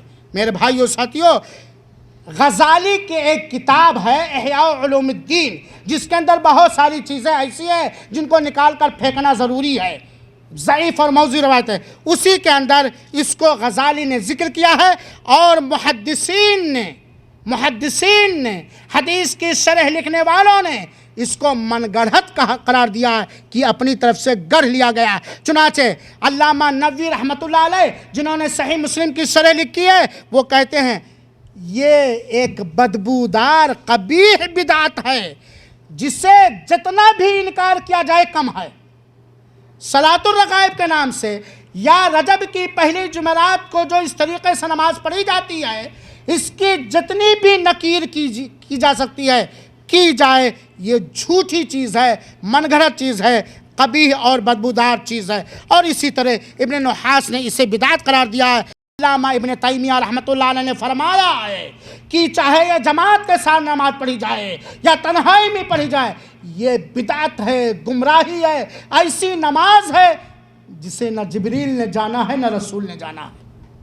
میرے بھائیو، رب کی بخشش کے لیے 5 وقتہ نماز کافی ہے، رب کی بخشش کے لیے سنت موقدہ کافی ہے، رب کی بخشش کے لیے وہ نمازیں جسے اللہ کے رسول نے پڑھا ہے، پڑھنے پر ابھارا ہے، کافی ہے، وہی پڑھ لے کافی۔ ان بدعتی نمازوں سے ہمیں اور آپ کو اس سے بچنا چاہیے میرے بھائیو ساتھیوں۔ تو علماء کا اتفاق ہے کہ صلاۃ الرغائب کے نام سے کوئی نماز نہیں ہے۔ اسی طرح ایک بدعت اور کی جاتی ہے، اور اس میں مکہ کھچا کھچ بھرا ہوا ہے، رجبی عمرہ۔ یہ کون زیادہ رجبی عمرہ کرتے ہیں؟ سنیوں کے دشمنوں سے بات آئی ہے، سنیوں کے دشمنوں سے، چاہے وہ سنی کہنے والا سنت کا دشمن ہو یا کچھ اور اپنا نام دینے والا سنت کا دشمن ہو۔ رجبی عمرہ، اور یہ اللہ کے رسول اکرم صلی اللہ علیہ وسلم سے ثابت نہیں ہے۔ اللہ کے رسول اکرم صلی اللہ علیہ وسلم نے 4 عمرے زندگی میں کیے ہیں، اور علماء کے بیان کے مطابق اللہ کے رسول نے 4 عمرہ ذی قعدہ میں کیا ہے۔ ہاں، اللہ کے رسول نے رمضان کے عمرے کی برتری اور فضیلت بیان فرمائی ہے۔ اللہ کے رسول اکرم سے فرمایا کہ جو شخص رمضان المبارک میں عمرہ کرے اس کو حج کے برابر ثواب ہوتا ہے، لیکن خصوصیت کے ساتھ رجب کے مہینے کا عقیدہ رکھتے ہوئے، اس کی افضلیت اور برتری کا عقیدہ رکھتے ہوئے رجبی عمرہ کرنے کا کوئی ثبوت نہیں ہے۔ اما ایک بار جو ہے حضرت عائشہ کے بھائی عبد الرحمن نے بیان کیا کہ اللہ کے رسول اکرم صلی اللہ علیہ وسلم نے جو عمرہ کیا ہے ان میں سے ایک عمرہ رجب کے مہینے میں بھی کیا ہے۔ اللہ کے رسول نے 4 عمرہ کیا ہے، اور ان میں سے ایک عمرہ رجب کے مہینے میں بھی کیا۔ یہ کس نے بیان کیا؟ عبد الرحمن نے بیان کیا۔ اما عائشہ بول پڑی، کہتی ہیں کہ اللہ کے رسول جتنی بار عمرہ میں گئے میں ان کے ساتھ تھی، اللہ کے رسول نے 4 عمرہ ذی قعدہ کے مہینے میں کیا۔ اللہ رحم کرے ابو عبد الرحمن پر، اللہ رحم کرے ابو عبد الرحمن پر، اللہ کے رسول نے رجب کے مہینے میں عمرہ نہیں کیا ہے، اور یہ صحیح بخاری کی حدیث ہے 1776 نمبر۔ تو ہاں کوئی جا رہا ہے کسی وجہ سے عمرہ کرنے، کوئی روکا نہیں جائے گا، لیکن یہ رجب کا مہینہ ہے، رجبی عمرہ ہے، اس کے کرنے سے یہ ہو جائے گا، اس طرح کا ثبوت اللہ کے رسول اکرم سے ثابت نہیں ہے۔ اسی طرح سنیوں کے دشمن خاص طور پر رجب ہی کے مہینے میں زکوٰۃ نکالتے ہیں۔ میرے بھائیوں اور ساتھیوں، میں اس موضوع کی تیاری کرنے کے لیے ایک دن میں انٹرنیٹ کھولا، اللہ کی قسم رجب کے ہر تاریخ کو ان کے کسی نہ کسی امام کی پیدائش ہے، ہر تاریخ کو کوئی نہ کوئی فنکشن یا عید ہے، ہر تاریخ کو کوئی نہ کوئی خصوصیت ان کے اندر ہے، سنیوں کے دشمنوں کے ہاں۔ تو ان لوگوں نے کافی بڑھا، تو بہت سارے لوگ رجب کے مہینے میں زکوٰۃ دیتے ہیں، حالانکہ زکوٰۃ کے بارے میں ایک سنی مسلمان کو یہ علم ہونا چاہیے کہ جس مہینے میں بھی زکوٰۃ کہ شرطیں پوری ہو گئی اسی مہینے میں اسے زکوٰۃ نکالنا، نہ اس کے لیے رمضان خاص ہے، نہ رجب خاص ہے، نہ محرم خاص ہے، نہ کوئی مہینہ خاص ہے۔ جب زکوٰۃ واجب ہونے کی شرط پائی گئی اسی وقت زکوٰۃ نکالنا واجب ہے، لہذا اس سے رجب کے مہینے میں زکوٰۃ نکالنا یہ خصوصیت کے ساتھ یہ بات بے بنیاد ہے۔ 2 چیزیں اور بچ گئی ہیں، لگے ہاتھ لے لیتا ہوں، ابھی بہت زیادہ وقت نہیں ہوا، 10:30 تک پروگرام ہے نا، ابھی 10:10 ہوا ہے، جو بہت مشہور ہے اور اسے نہیں بیان کرنا چاہیے حقیقت میں، تاکہ نہ جاننے والے بھی ایسا نہ ہو جان کر کے لاؤ ایسا بھی کر لوں، کم ایمان والے۔ میرے بھائیوں اور ساتھیوں، رب کو راضی کرنے کا سارا طریقہ سنت رسول کے اندر موجود ہے بات صحیح کہ نہیں ہے؟ رب کو خوش کرنے کا، رب کا شکر ادا کرنے کا، رب کے احسان ماننے کا، رب کے قریبی ہونے کا ہر طریقہ سنت رسول کے اندر موجود، کافی ہے ہمارے لیے، کافی ہے قرآن و حدیث منہج صحابہ کے مطابق، فہم صحابہ ہمارے لیے کافی ہے۔ ہم اگر اے سنیوں، اے اپنے آپ کو سنی علماء کہنے والوں، اے اپنے آپ کو سنی مسلمان کہنے والوں، قرآن و حدیث ہمارے لیے کافی ہے، ہر شر سے بچانے کے لیے، ہر خیر کو کھینچ کر لانے کے لیے۔ قرآن و حدیث، صحیح حدیث، سنت رسول ہمارے لیے کافی ہے دنیا اور آخرت کے ہر شر سے ہم کو بچانے کے لیے، اور دنیا اور آخرت کی ہر بھلائی کھینچ کر لانے کے لیے۔ قرآن اور حدیث کو صحابہ کرام کے طرز زندگی پر پکڑ لو، لے لو، کامیاب ہو جاؤ گے۔ دنیا کے اندر تم حکومت کرو گے اور تمہارا روب و دبدبا ساری دنیا والوں کے اندر بیٹھ جائے گا۔ لیکن جب تم بدعت کرنے لگو گے، سنت رسول کو تردید کرنے لگو گے، سنت رسول کی تبلیغ کرنے والوں سے نفرت کرنے لگو گے، بدعتوں کے گڑھنے پھیلانے کے لیے چلی چلا نکالنے لگو گے، تو ذلیل و خوار ہو جاؤ گے۔ فلا تنازعوا فتفشلوا ولا تنازعوا فتفشلوا وتذهب ريحكم۔ جب تم دین کے اندر اختلافات کرنے لگو گے تو تمہاری ہوا اکھڑ جائے گی، یہ اللہ تعالیٰ نے فرمایا۔ رجب کے بدعتوں میں سے ایک بہت بڑی بدعت پائی جاتی ہے رجب کا کنڈا۔ آپ عبدالقدوس بھائی جانتے ہیں؟ کبھی بھرا کہ نہیں بھرا؟ کتنے لوگ رجب کے کنڈا کو جانتے ہیں؟ ہاتھ اٹھائیں۔ کتنے لوگ اس کی حقیقت کو جان کر چھوڑ چکے ہیں؟ ماشاءاللہ۔ کتنے لوگ سچائی جاننے کے بعد چھوڑنے کا اللہ سے عہد و پیمان کرتے ہیں؟ الحمدللہ۔ میرے بھائیوں ساتھیوں، یہ ایک شیعوں کی گڑھی ہوئی خرافات ہے، بکواس ہے۔ یہ رجب کا کنڈا بھرا جاتا ہے، امام جعفر صادق کے نام نظر دیا جاتا ہے، امام جعفر صادق کے نام یہ نظر دیا جاتا ہے۔ یہ امام جعفر صادق رحمۃ اللہ علیہ کی تاریخ پیدائش کے بارے میں اختلاف ہے، لیکن البدایہ والنہایہ کے اندر جو تاریخ کی قابل اعتماد کتاب ہے، حافظ ابن کثیر رحمۃ اللہ علیہ نے لکھا ہے کہ امام جعفر صادق کی تاریخ ولادت 8 رمضان سن 80 ہجری ہے۔ کون سا مہینہ؟ کون سا مہینہ؟ رمضان کا مہینہ۔ تاریخ کون سی؟ 8۔ اور تاریخ وفات شوال سن 148 ہجری ہے، شوال سن 148 ہجری۔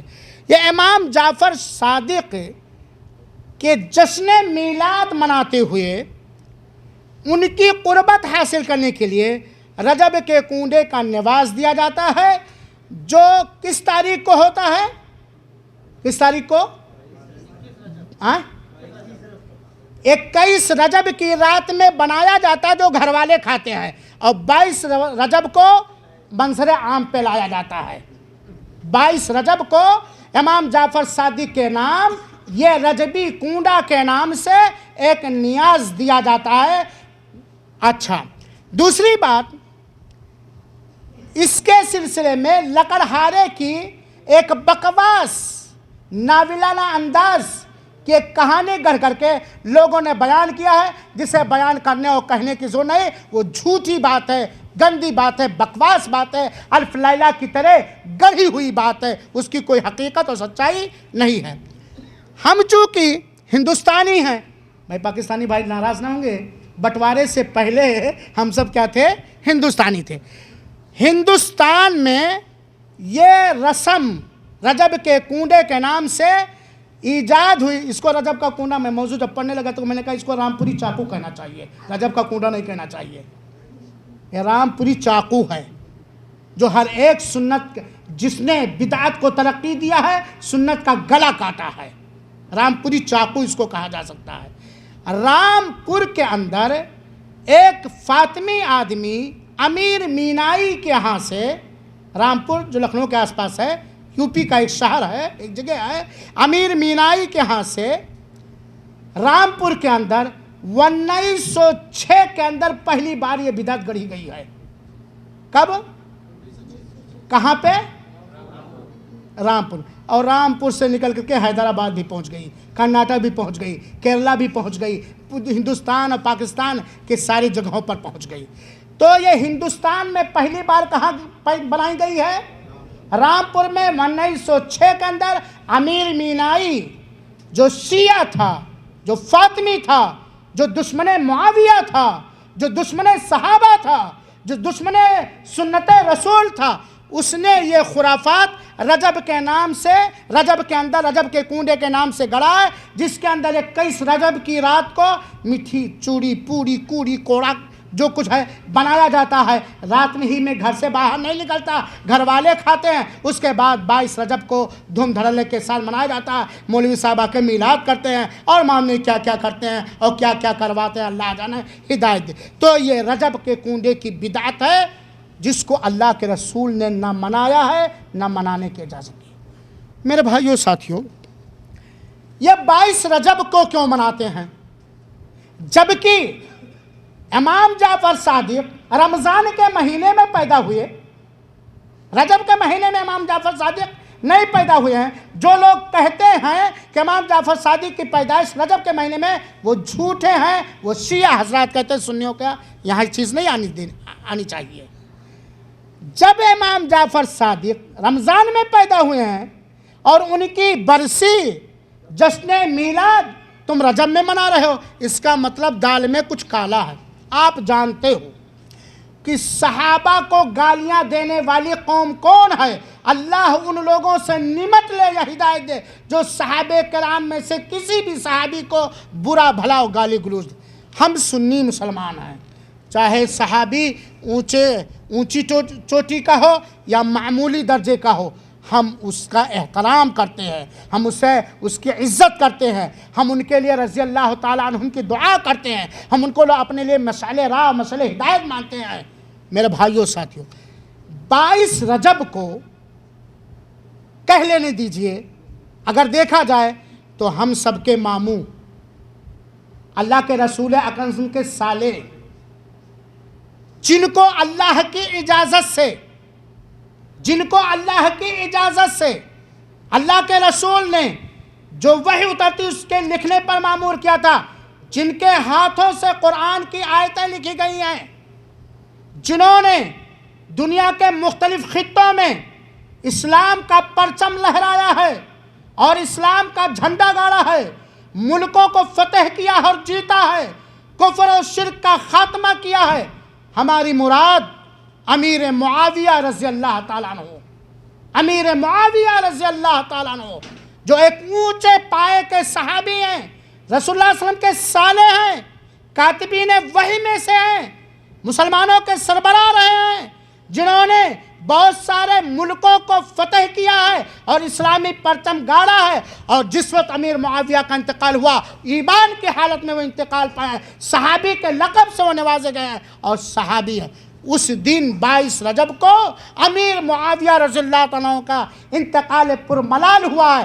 ان کے وفات کی خوشی میں سنیوں کے دشمن امام جعفر صادق کے نام سے کنڈا بنا کر کے اور برسی منا رہے ہیں۔ میرے بھائیو ساتھی، امیر معاویہ کے وفات کو خوشی کا دن مناتے ہیں۔ ظاہر سی بات ہے، یہ امیر معاویہ ان کے ہاں دشمن ہیں، جبکہ رب کے کیا ہیں؟ دوست ہیں۔ جس وقت اللہ کے رسول کا انتقال ہوا، اللہ کے رسول امیر معاویہ سے راضی تھے، امیر معاویہ اللہ کے رسول سے راضی تھے، اور ایمان کی حالت میں، توحید کی حالت میں، صحابی کی حیثیت سے امیر معاویہ کا انتقال ہوا۔ تو میرے بھائیوں، امیر معاویہ کے تاریخ وفات کے دن خوشی منانے کے لیے امام جعفر صادق کے نام یہ رجب کا کنڈا نیاز دیا جاتا ہے، جس کے اندر بہت ساری گڑبڑیاں ہیں۔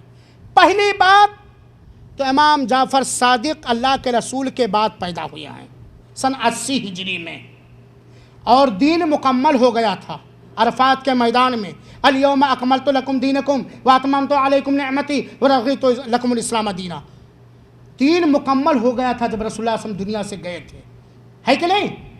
اللہ تعالیٰ نے کہیں نبی سے نہیں کہا کہ محمد صلی اللہ علیہ وسلم تم دنیا سے جانے والے ہو، اپنے امت سے کہہ دو کہ تمہارے بعد تمہارے امتیوں میں امام جعفر صادق کے نام سے ایک آدمی پیدا ہوگا جس کے نام سے 22 رجب کو نیاز دیا کرنا، کنڈا بھرا کرنا۔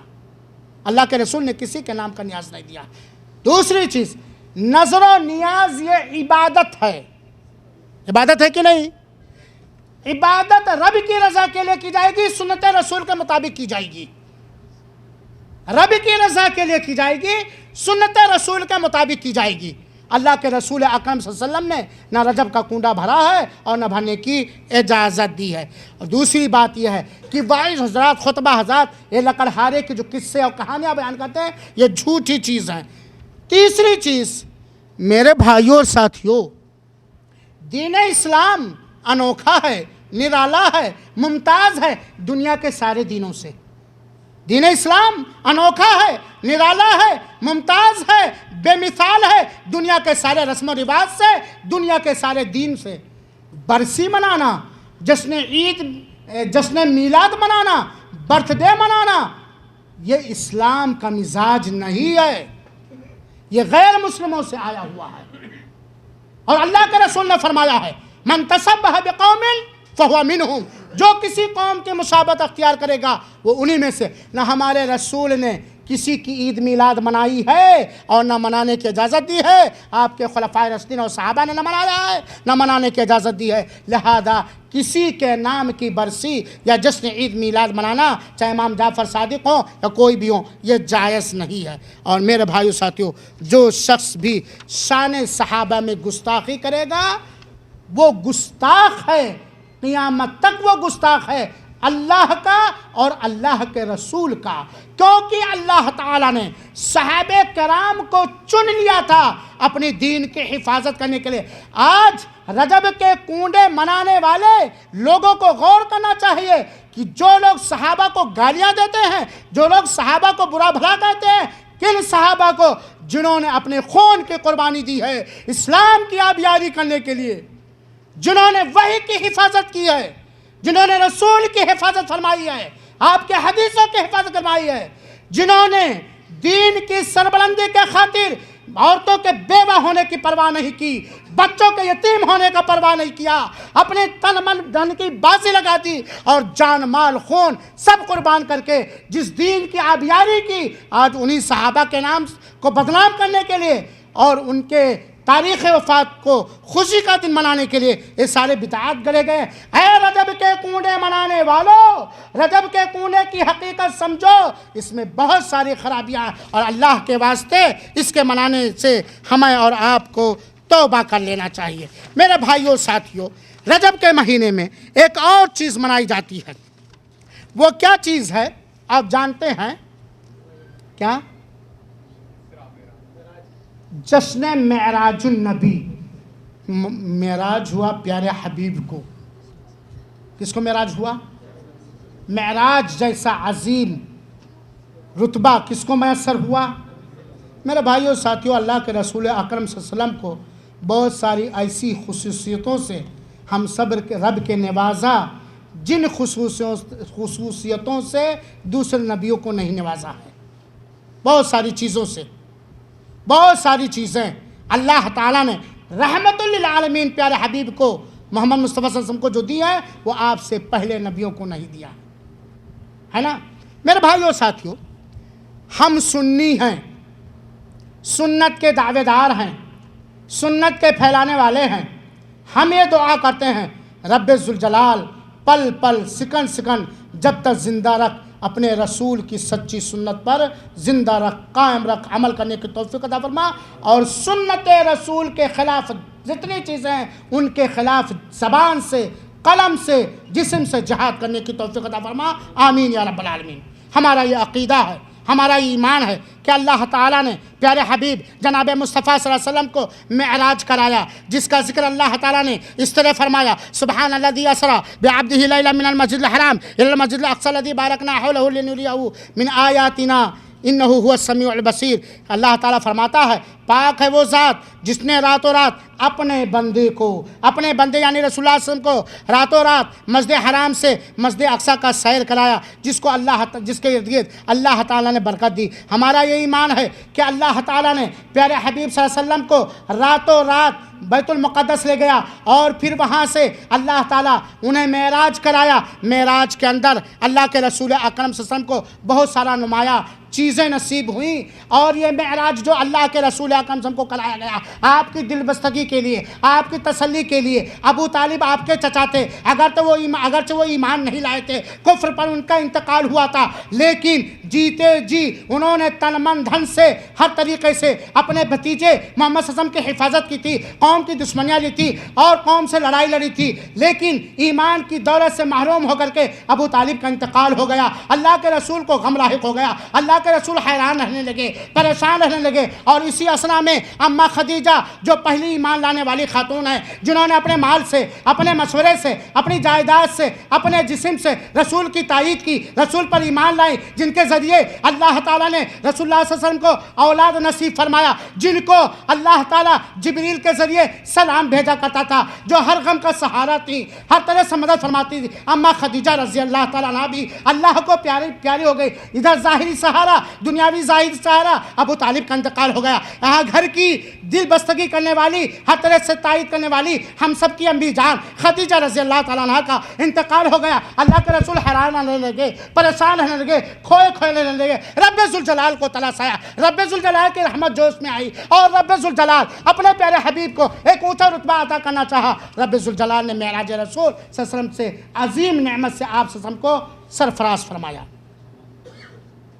حاضرین کرام، جب اللہ کے رسول اکرم صلی اللہ علیہ وسلم کو معراج کرایا گیا تو اللہ کے رسول اکرم صلی اللہ علیہ وسلم نے فطرت کو اختیار کیا۔ آپ کے سامنے شراب لائی گئی، دودھ لایا گیا، آپ نے دودھ کا اختیار کیا۔ آسمان پہ لے جانے کے لیے اللہ تعالیٰ نے خچر اور گدھے کے بیچ کا ایک جانور براق نامی ایک سواری اللہ تعالیٰ نے اللہ کے رسول کو نصیب فرمائی، اور ساتھ میں جبریل امین بھی آئے، ہیں۔ اللہ کے رسول اکرم صلی اللہ علیہ وسلم اوپر گئے، پہلے آسمان پہ پہنچے، حضرت آدم علیہ السلام سے ملاقات ہوئی۔ آدم کے دائیں بائیں جنتی اور جہنمی روحوں کا آپ صلی اللہ علیہ وسلم نے دیدار کیا۔ پھر اس کے بعد آپ صلی اللہ علیہ وسلم دوسرے آسمان پہ گئے، وہاں یحییٰ علیہ السلام، عیسیٰ علیہ السلام سے آپ کی ملاقات ہوئی۔ پھر تیسرے آسمان پہ گئے، السلام سے آپ کی ملاقات ہوئی۔ چوتھے آسمان پر ادریس علیہ السلام سے ملاقات ہوئی۔ پانچویں آسمان پر اللہ کے رسول اکرم صلی اللہ علیہ وسلم نے ہارون علیہ السلام سے ملاقات کیا، اور چھٹے آسمان پر موسیٰ سے ملاقات کیا۔ ساتویں آسمان پر ابراہیم علیہ السلام سے ملاقات کیا۔ ان سارے نبیوں نے آپ صلی اللہ علیہ وسلم کا استقبال کیا، اور بہترین جملے سے بہترین بھائی، بہترین بھتیجا کر کے آپ کا خیر مقدم کیا، آپ کا استقبال کیا۔ ان سارے نبیوں سے آپ صلی اللہ علیہ وسلم کی ملاقات ہوئی، اور ساتویں آسمان کے بعد اللہ کے رسول اکرم صلی اللہ علیہ وسلم کو بیت المعمور لے جایا گیا۔ پھر اس کے بعد اللہ کے رسول اکرم صلی اللہ علیہ وسلم کو سدرۃ المنتہی لے جایا گیا، اور اللہ کے رسول اکرم صلی اللہ علیہ وسلم کو وہاں جنت کا سیر کرایا گیا، دیدار کرایا گیا، اور جہنم کا دیدار کرایا گیا۔ یہی وہ معراج کا واقعہ ہے جہاں اللہ تعالیٰ اللہ کے رسول اکرم جبریل کو اپنے اصلی شکل و صورت پر دیکھا، لیکن رب کو ان کے اصلی شکل و صورت پہ اللہ کے رسول نے معراج میں نہیں دیکھا تھا، جبریل کو ان کے اصلی شکل و صورت میں دیکھا تھا۔ یہی وہ معراج کا واقعہ ہے، معراج کا تحفہ ہے، جسے اللہ کے رسول اکرم صلی اللہ علیہ وسلم کو 3 چیزیں میسر کی گئی، عطا دی گئی۔ 5 وقت کی نماز، پہلے 50 وقت کی فرض ہوئی، پھر جو ہے آخر میں 5 وقت اور 50 کا ثواب۔ 5 وقت کی نماز، سورہ بقرہ کی آخری آیت، اور یہی پر معراج ہی میں اللہ کے رسول کو یہ خوشخبری ملی کہ تمہاری امت میں سے جو آدمی بھی بنا شرک رب سے ملاقات کرے گا اسے جنت ضرور ملے گی۔ تو معراج کے واقعے کی ہم تصدیق کرتے ہیں۔ معراج یہ نبی کا ایک عظیم معجزہ ہے، ایک آیت ہے، ایک نشانی ہے، اور جس سے اللہ کے رسول کو یہ رتبہ بلند ملا جس کو مل گیا۔ اللہ کے رسول کو معراج کرایا گیا۔ صحیح بخاری اور صحیح مسلم کے اندر اور تفصیل کے ساتھ واقعہ موجود ہے۔ میرے بھائیوں ساتھیوں، معراج کب ہوا؟ یہ بات کنفرم ہے کہ حضرت خدیجہ کے انتقال کے بعد ہوا ہے۔ حضرت خدیجہ کے انتقال کے بعد. لیکن معراج کس مہینے میں، کس دن، کس وقت کرایا گیا، اس کے بارے میں کوئی صحیح رپورٹ قرآن اور حدیث کے اندر مذکور نہیں ہے. کچھ لوگوں نے اس کو 27 ربیع ثانی کہا ہے، کچھ لوگوں نے 27 ربیع الاول کہا ہے، کچھ لوگوں نے 27 رجب کہا. لیکن معراج رسول کب، کس دن، کس مہینے میں کرایا گیا، یہ کہیں صحیح تاریخی روایت سے ثابت نہیں. یہ بات سچ ہے کہ اللہ کے رسول کو روح اور جسم کے ساتھ معراج کرایا گیا، رات کے حصے میں معراج کرایا گیا، براق پر لایا گیا.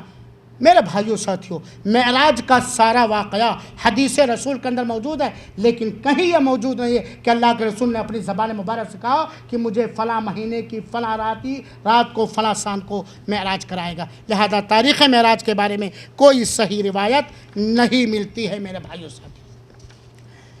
لیکن بدعتیوں نے، سنت کے دشمنوں نے معراج رسول کے نام سے 27 رجب کو جشن معراج نبی کے نام سے ایک محفلی پروگرام کرتے ہیں، جس کے اندر معلوم نہیں کیا کیا کرتے ہیں. معراج کا واقعہ پڑھتے ہیں، وہاں دلدل بنایا جاتا ہے اور براق کی شکل و صورت بنائی جاتی ہے، جس کی شکل عورت کی بنائی جاتی ہے، اور اس کے علاوہ بہت سارے خرافات ہوتے ہیں، بکواس ہوتے ہیں. اللہ کے رسول اکرم صلی اللہ علیہ وسلم سے جشن معراج النبی کے نام سے کوئی چیز ثابت نہیں ہے میرے بھائیوں ساتھیوں. اور اگر جشن معراج النبی منانے میں اللہ کے بندوں کے لیے ذرہ برابر خیر اور بھلائی ہوتی تو اللہ تعالیٰ جس رب ذوالجلال نے پیارے حبیب کو معراج کرایا، اس رات کو عید کی رات اتار دیتا، جیسے کہ عید الفطر اور عید الاضحیٰ اتار دیا ہے. مسلمانوں کے لیے 2 عید ہے میرے بھائیوں. یا جس کو میرے بھائیوں ساتھیوں جشن معراج منانے کا سب سے زیادہ اختیار اور حق کس کو ہے؟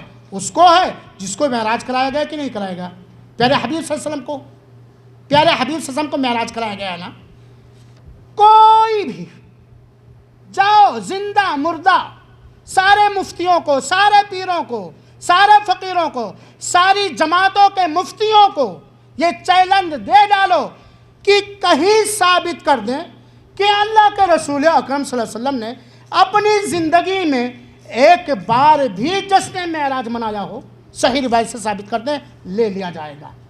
اللہ کے رسول نے پوری زندگی کئی بار آپ کو وہ سال ملا، ہاں، اور کئی سال آپ زندہ رہے، لیکن آپ نے جشن معراج اللہ کے رسول نے نہیں منایا ہے. اسی لیے جشن معراج کی تاریخ کے بارے میں اختلاف، اللہ نے اس کو چھپا کے رکھنا چاہا، یہ اللہ کی مصلحت. اللہ کے رسول سے منانے کا ثبوت کوئی سچا مومن مسلمان نہیں پیش کر سکتا.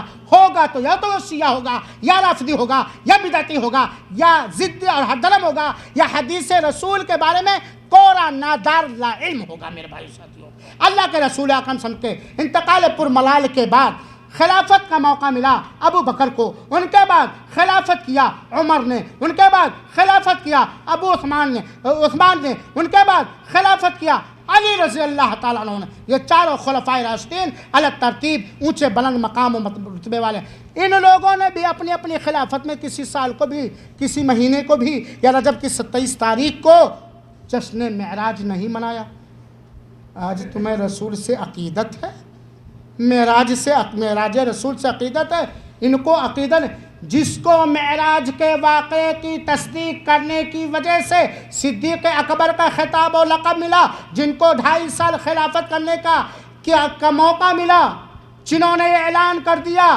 جب لوگوں نے زکوٰۃ روکنے کی کوشش کی تو کہہ دیا اللہ کی قسم اگر کوئی شخص رسول اللہ صلی اللہ علیہ وسلم کے زمانے میں زکوٰۃ ادا کرتا تھا، آج اپنی زکوٰۃ کو روک لے گا تو میں اس سے جنگ کروں گا، میں اس سے قتال کروں گا.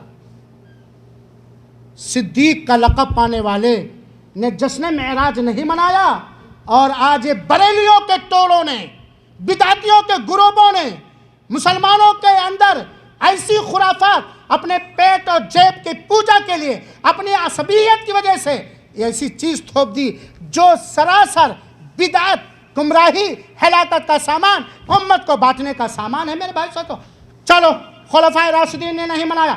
اے لوگو، میں ہندوستان اور پاکستان اور بنگلہ دیش یا دنیا کے سارے مسلمانوں کو مخاطب کر کے کرنا چاہتا ہوں کہ تم یا تو اپنے آپ کو امام حنفی کہتے ہو، یا شافعی کہتے ہو، یا مالکی کہتے ہو، یا حنبلی کہتے ہو۔ ان چاروں اماموں نے منایا ہے، منانے کی اجازت دی ہے۔ نہ تمہارے نبی نے منایا، نہ تمہارے قرآن میں منانے کا ثبوت، نہ تمہارے خلفائے راشدین نے منایا، نہ صحابہ کرام نے منایا، نہ جس امام کی تم تقلید و پیروی کرتے ہو نہ اس نے منایا، نہ صحیح حدیث میں منایا۔ تو کہاں سے تم نے گڑھ لیا؟ کہاں سے کر لیا؟ اور دعویٰ کرتے ہو ہم سنی مسلمان ہیں۔ نہیں میرے بھائیو ساتھیو، عید معراج النبی منانا یہ اللہ کے رسول اکرم صلی اللہ علیہ وسلم سے ثابت نہیں۔ لیکن سوال یہ پیدا ہوتا ہے، یہ بدعتیں جب اسلامک سینٹر والے، یہ وہابی لوگ، یہ اہل حدیث لوگ، یہ قرآن و حدیث ماننے والے جب یہ ہمیشہ چیختے ہیں کہ نہ رجبی روزہ ہے، نہ رجبی عمرہ ہے، نہ رجب کا کنڈا ہے، نہ شب معراج النبی منانا ہے، تو یہ چیزیں کیسے پورے ہندوستان اور پاکستان میں عام ہیں؟ میرے بھائیو ساتھیو، ان چیزوں کے چاہے وہ 15ویں شعبان کی رات کا معاملہ ہو، عید میلاد النبی کا معاملہ ہو، 12 وفات کا معاملہ ہو، جشن معراج کا معاملہ ہو، جتنی بھی خرافات اور بدعتیں اور گمراہیاں ہیں، ان ساری بدعتوں اور گمراہیوں کے پھیلنے کی وجہ جہالت ہے۔ سنت کے بارے میں، حدیث رسول کے بارے میں، عمل رسول کے بارے میں، صحابہ کرام کے طرز عمل کے بارے میں، صحابہ کرام کے طرز زندگی کے بارے میں جہالت ہے، جہالت عام ہے۔ اس وجہ سے جو بھی ملتا ہے لمبا چوڑا دکھایا جاتا ہے، ہم ایکسپٹ کرتے اور قبول کرتے چلے جاتے ہیں۔ کبھی پوچھنے کی ہمت ہوئی پیر صاحب سے کہ کس تاریخ کس رات کو اللہ کے رسول نے منایا ہے؟ ایک تو جہالت، دوسری بات خواہشات نفس کی پیروی، نفس کی پیروی، جو دل میں آیا کر لیا۔ تیسری چیز دنیا کی حوث اور لالچ، دنیا کی حوث و لالچ۔ آج دیکھو اجمیر اور بہت ساری جگہوں پر عرس منانے والے جتنے مالدار ہوتے ہیں، زندگی بھر کماتے کماتے سعودیہ میں مر جاؤ مالدار نہیں ہو گئے، پیر بھی دبواتے، سب کچھ دبواتے، سب کچھ دباتے، سب کچھ لوٹتے، سب کچھ لٹواتے، ایمان لوٹتے، ایمان لٹواتے، اور بنے ہیں ہمارے پیر و مرشد۔ میرے بھائیو ساتھی، تو خواہشات نفس کی پیروی۔ تیسری چیز تجارت، اس میں تجارت بھی چمکتی ہے، تجارت بھی۔ آخری چیز کہ سنت رسول کے بارے میں ہماری وہ چاک چوبندی نہیں ہمارے اندر، چست نہیں جو ہونی چاہیے۔ ایک مسلمان پر واجب ضروری ہے اپنا عقیدہ قرآن اور حدیث رسول سے لے، اپنا عمل قرآن اور حدیث رسول سے لے۔ آج ہمیں قصے کہانیاں کی کتابیں پسند آتی ہیں، فلاں صاحب کی لکھی ہوئی کتابیں پڑھیں، حدیث کی کتابوں کے پڑھنے کا وقت نہیں ملتا۔ آپ اگر حدیث کی کتابیں پڑھے ہوتے، بخاری شریف پڑھتے، مسلم شریف پڑھتے، معراج کا سارا واقعہ ملتا اور آپ کو مل جاتا کہ نبی نے منایا کہ نبی نے نہیں منایا۔ تو میرے بھائیوں، ان سارے وجوہات کے بنا پر یہ خرافات و بدعتیں پھیلی ہیں، اور ہماری ذمہ داریاں کیا ہیں؟ آخری بات، ان خرافات اور بدعتوں کے تعلق سے یا سنت کے تعلق سے ہماری ذمہ داری کیا بنتی ہے؟ بحیثیت مسلمان ہونے کے، بحیثیت سنی مسلمان ہونے کے، ہماری ذمہ داری کیا بنتی ہے؟ سب سے پہلی ذمہ داری یہ بنتی ہے کہ ہم قرآن اور حدیث کا صحیح علم حاصل کریں، سنت کا صحیح علم حاصل کریں اور اس پر عمل کریں۔ دوسری بات، ان بدعتوں کی حقیقت کو جان کر حکمت عملی کے ساتھ، ہوشیاری کے ساتھ، چستی کے ساتھ، اللہ سے استعانت و مدد طلب کرتے ہوئے ان بدعتوں سے لوگوں کو ڈرائیں اور آگاہ کریں۔ یہ نہیں یونس بھائی یار کیسے کہہ دو مولانا، سب نوکریے سے نکال دیں گے، بھگا دیں گے، ماریں گے۔ میرے بھائیو ساتھیو، سنت کو رائج کرنے کے لیے علامہ ابن تیمیہ رحمۃ اللہ علیہ جیل کے سلاخوں میں بند کیے گئے، مارا گیا، کاٹا گیا اور وہیں ان کا انتقال ہو گیا۔ میرے بھائیو ساتھیو، تو ان بدعتوں کی حقیقت کو سمجھ کر کے ہم انہیں آگاہ کریں، سمجھائیں اور عوام میں اس چیز کو پھیلائیں۔ مولویوں سے ٹکرانے کی کوشش نہ کریں، کیونکہ آپ دلیل دے نہیں پاؤ گے کہ کہاں یہ حدیث کس نے سے کہا، کیونکہ جب وہ دیکھیں گے میری آمدنی میں فرق آ رہا تو آپ کے خلاف ورغلا دیں گے۔ ہے توصیف بھائی مجھ سے معاملہ کہ نہیں ہے؟ کسی وہابی کے کلاس میں مت جانا، کسی وہابی کے پروگرام میں مت، کسی اس کے یہاں مت جانا، جو آمین کہتا ہوگا اس کا کلاس مت پڑھنا، اس کی کتاب اللہ کے بندو، اللہ کے قسم، یہ دین کے ٹھیکیداروں نے اگر بدعت کو مٹانے کی، جو اپنے آپ کو دین کے ٹھیکیدار بنے بیٹھے ہیں چلی چلا کرنے والے، اگر یہ بدعت کے ختم کرنے پہ در پہ ہو جاتے تو کیا ہی اچھا ہوتا ہے بتائیں۔ اس کے ایسے گزر جائیں گے، کتاب جو نہیں لیں گے، سلام کرنا گوارا نہیں کرتے، کیوں؟ جانتے ہیں اسلامی سینٹر کا وہابی آدمی ہے یہ۔ ہاں، تو بدعت کو جان کر پیار کے ساتھ، محبت کے ساتھ اللہ تعالیٰ سے استعانت و مدد طلب کرتے ہوئے، اس پر بھروسہ کرتے ہوئے اس بدعت سے لوگوں کو آگاہ کریں، بتلائیں، سمجھائیں اور سنت کو عام کریں۔ اور اس کے علاوہ بہت ساری باتیں تھیں، لیکن چونکہ وقت بہت تیز گزر گیا، مجھے محسوس بھی نہیں ہوا۔ ہم اللہ رب العالمین سے دعا کرتے ہیں کہ اللہ رب العالمین تو ہمیں سنت کا شیدائی بنا، سنت کا پھیلانے والا بنا، سنت پر چلنے والا بنا، بدعت سے ڈرانے والا بنا، بدعت سے بچنے والا بنا۔ اللہ تو ہمیں، ہمارے ان بھائیوں کو، ہماری اولاد نسل کو، نسل کی نسل کو، ہمارے ان بھائیوں کو، ان کی نسل در نسل کو توحید والا بنا دے، سنت والا بنا سے، شرک سے بچا، بدعت سے بچا، کفر سے بچا، شیعیت سے بچا، نفاق سے بچا۔ الہ العالمین تو ہمیں حدیث رسول سے محبت کرنے کی توفیق عطا فرما، پڑھنے کی توفیق عطا فرما، سمجھنے کی توفیق عطا فرما، سمجھانے کی توفیق عطا فرما، آمین۔ اور اللہ رب العالمین تو ہی سب کو دینے والا ہے۔ اگر میرے منہ سے کوئی ایسی بات نکلی جس سے کسی کو تکلیف ہوئی تو اللہ تم معاف کر، اور آپ لوگوں سے معافی کا طلبگار ہوں، صرف اس نیت سے، اس امن سے، اس جذبے سے دین کی ذمہ داری محسوس کرتے ہوئے یہ موضوع میں نے لیا، اور جو اللہ تعالیٰ نے توفیق دی، اللہ تعالیٰ کی توفیق سے جو کچھ میں نے بیان کیا، اگر وہ باتیں سچ ہیں تو اللہ اس کے رسول کی طرف سے، اور اگر وہ غلط ہو تو میری طرف سے، میری اور شیطان کی طرف سے۔ اللہ تعالیٰ ہم سب کو حق دکھا دے، حق کی پیروی کرنے کی توفیق عطا فرمائے، باطل دکھا دے، گمراہی دکھا دے، گمراہی سے بچائے رکھے، آمین۔ وصلی اللہ وسلم علی نبینا محمد صلی اللہ علیہ وسلم، وآخر دعوانا ان الحمد للہ رب العالمین، والسلام علیکم ورحمۃ اللہ وبرکاتہ۔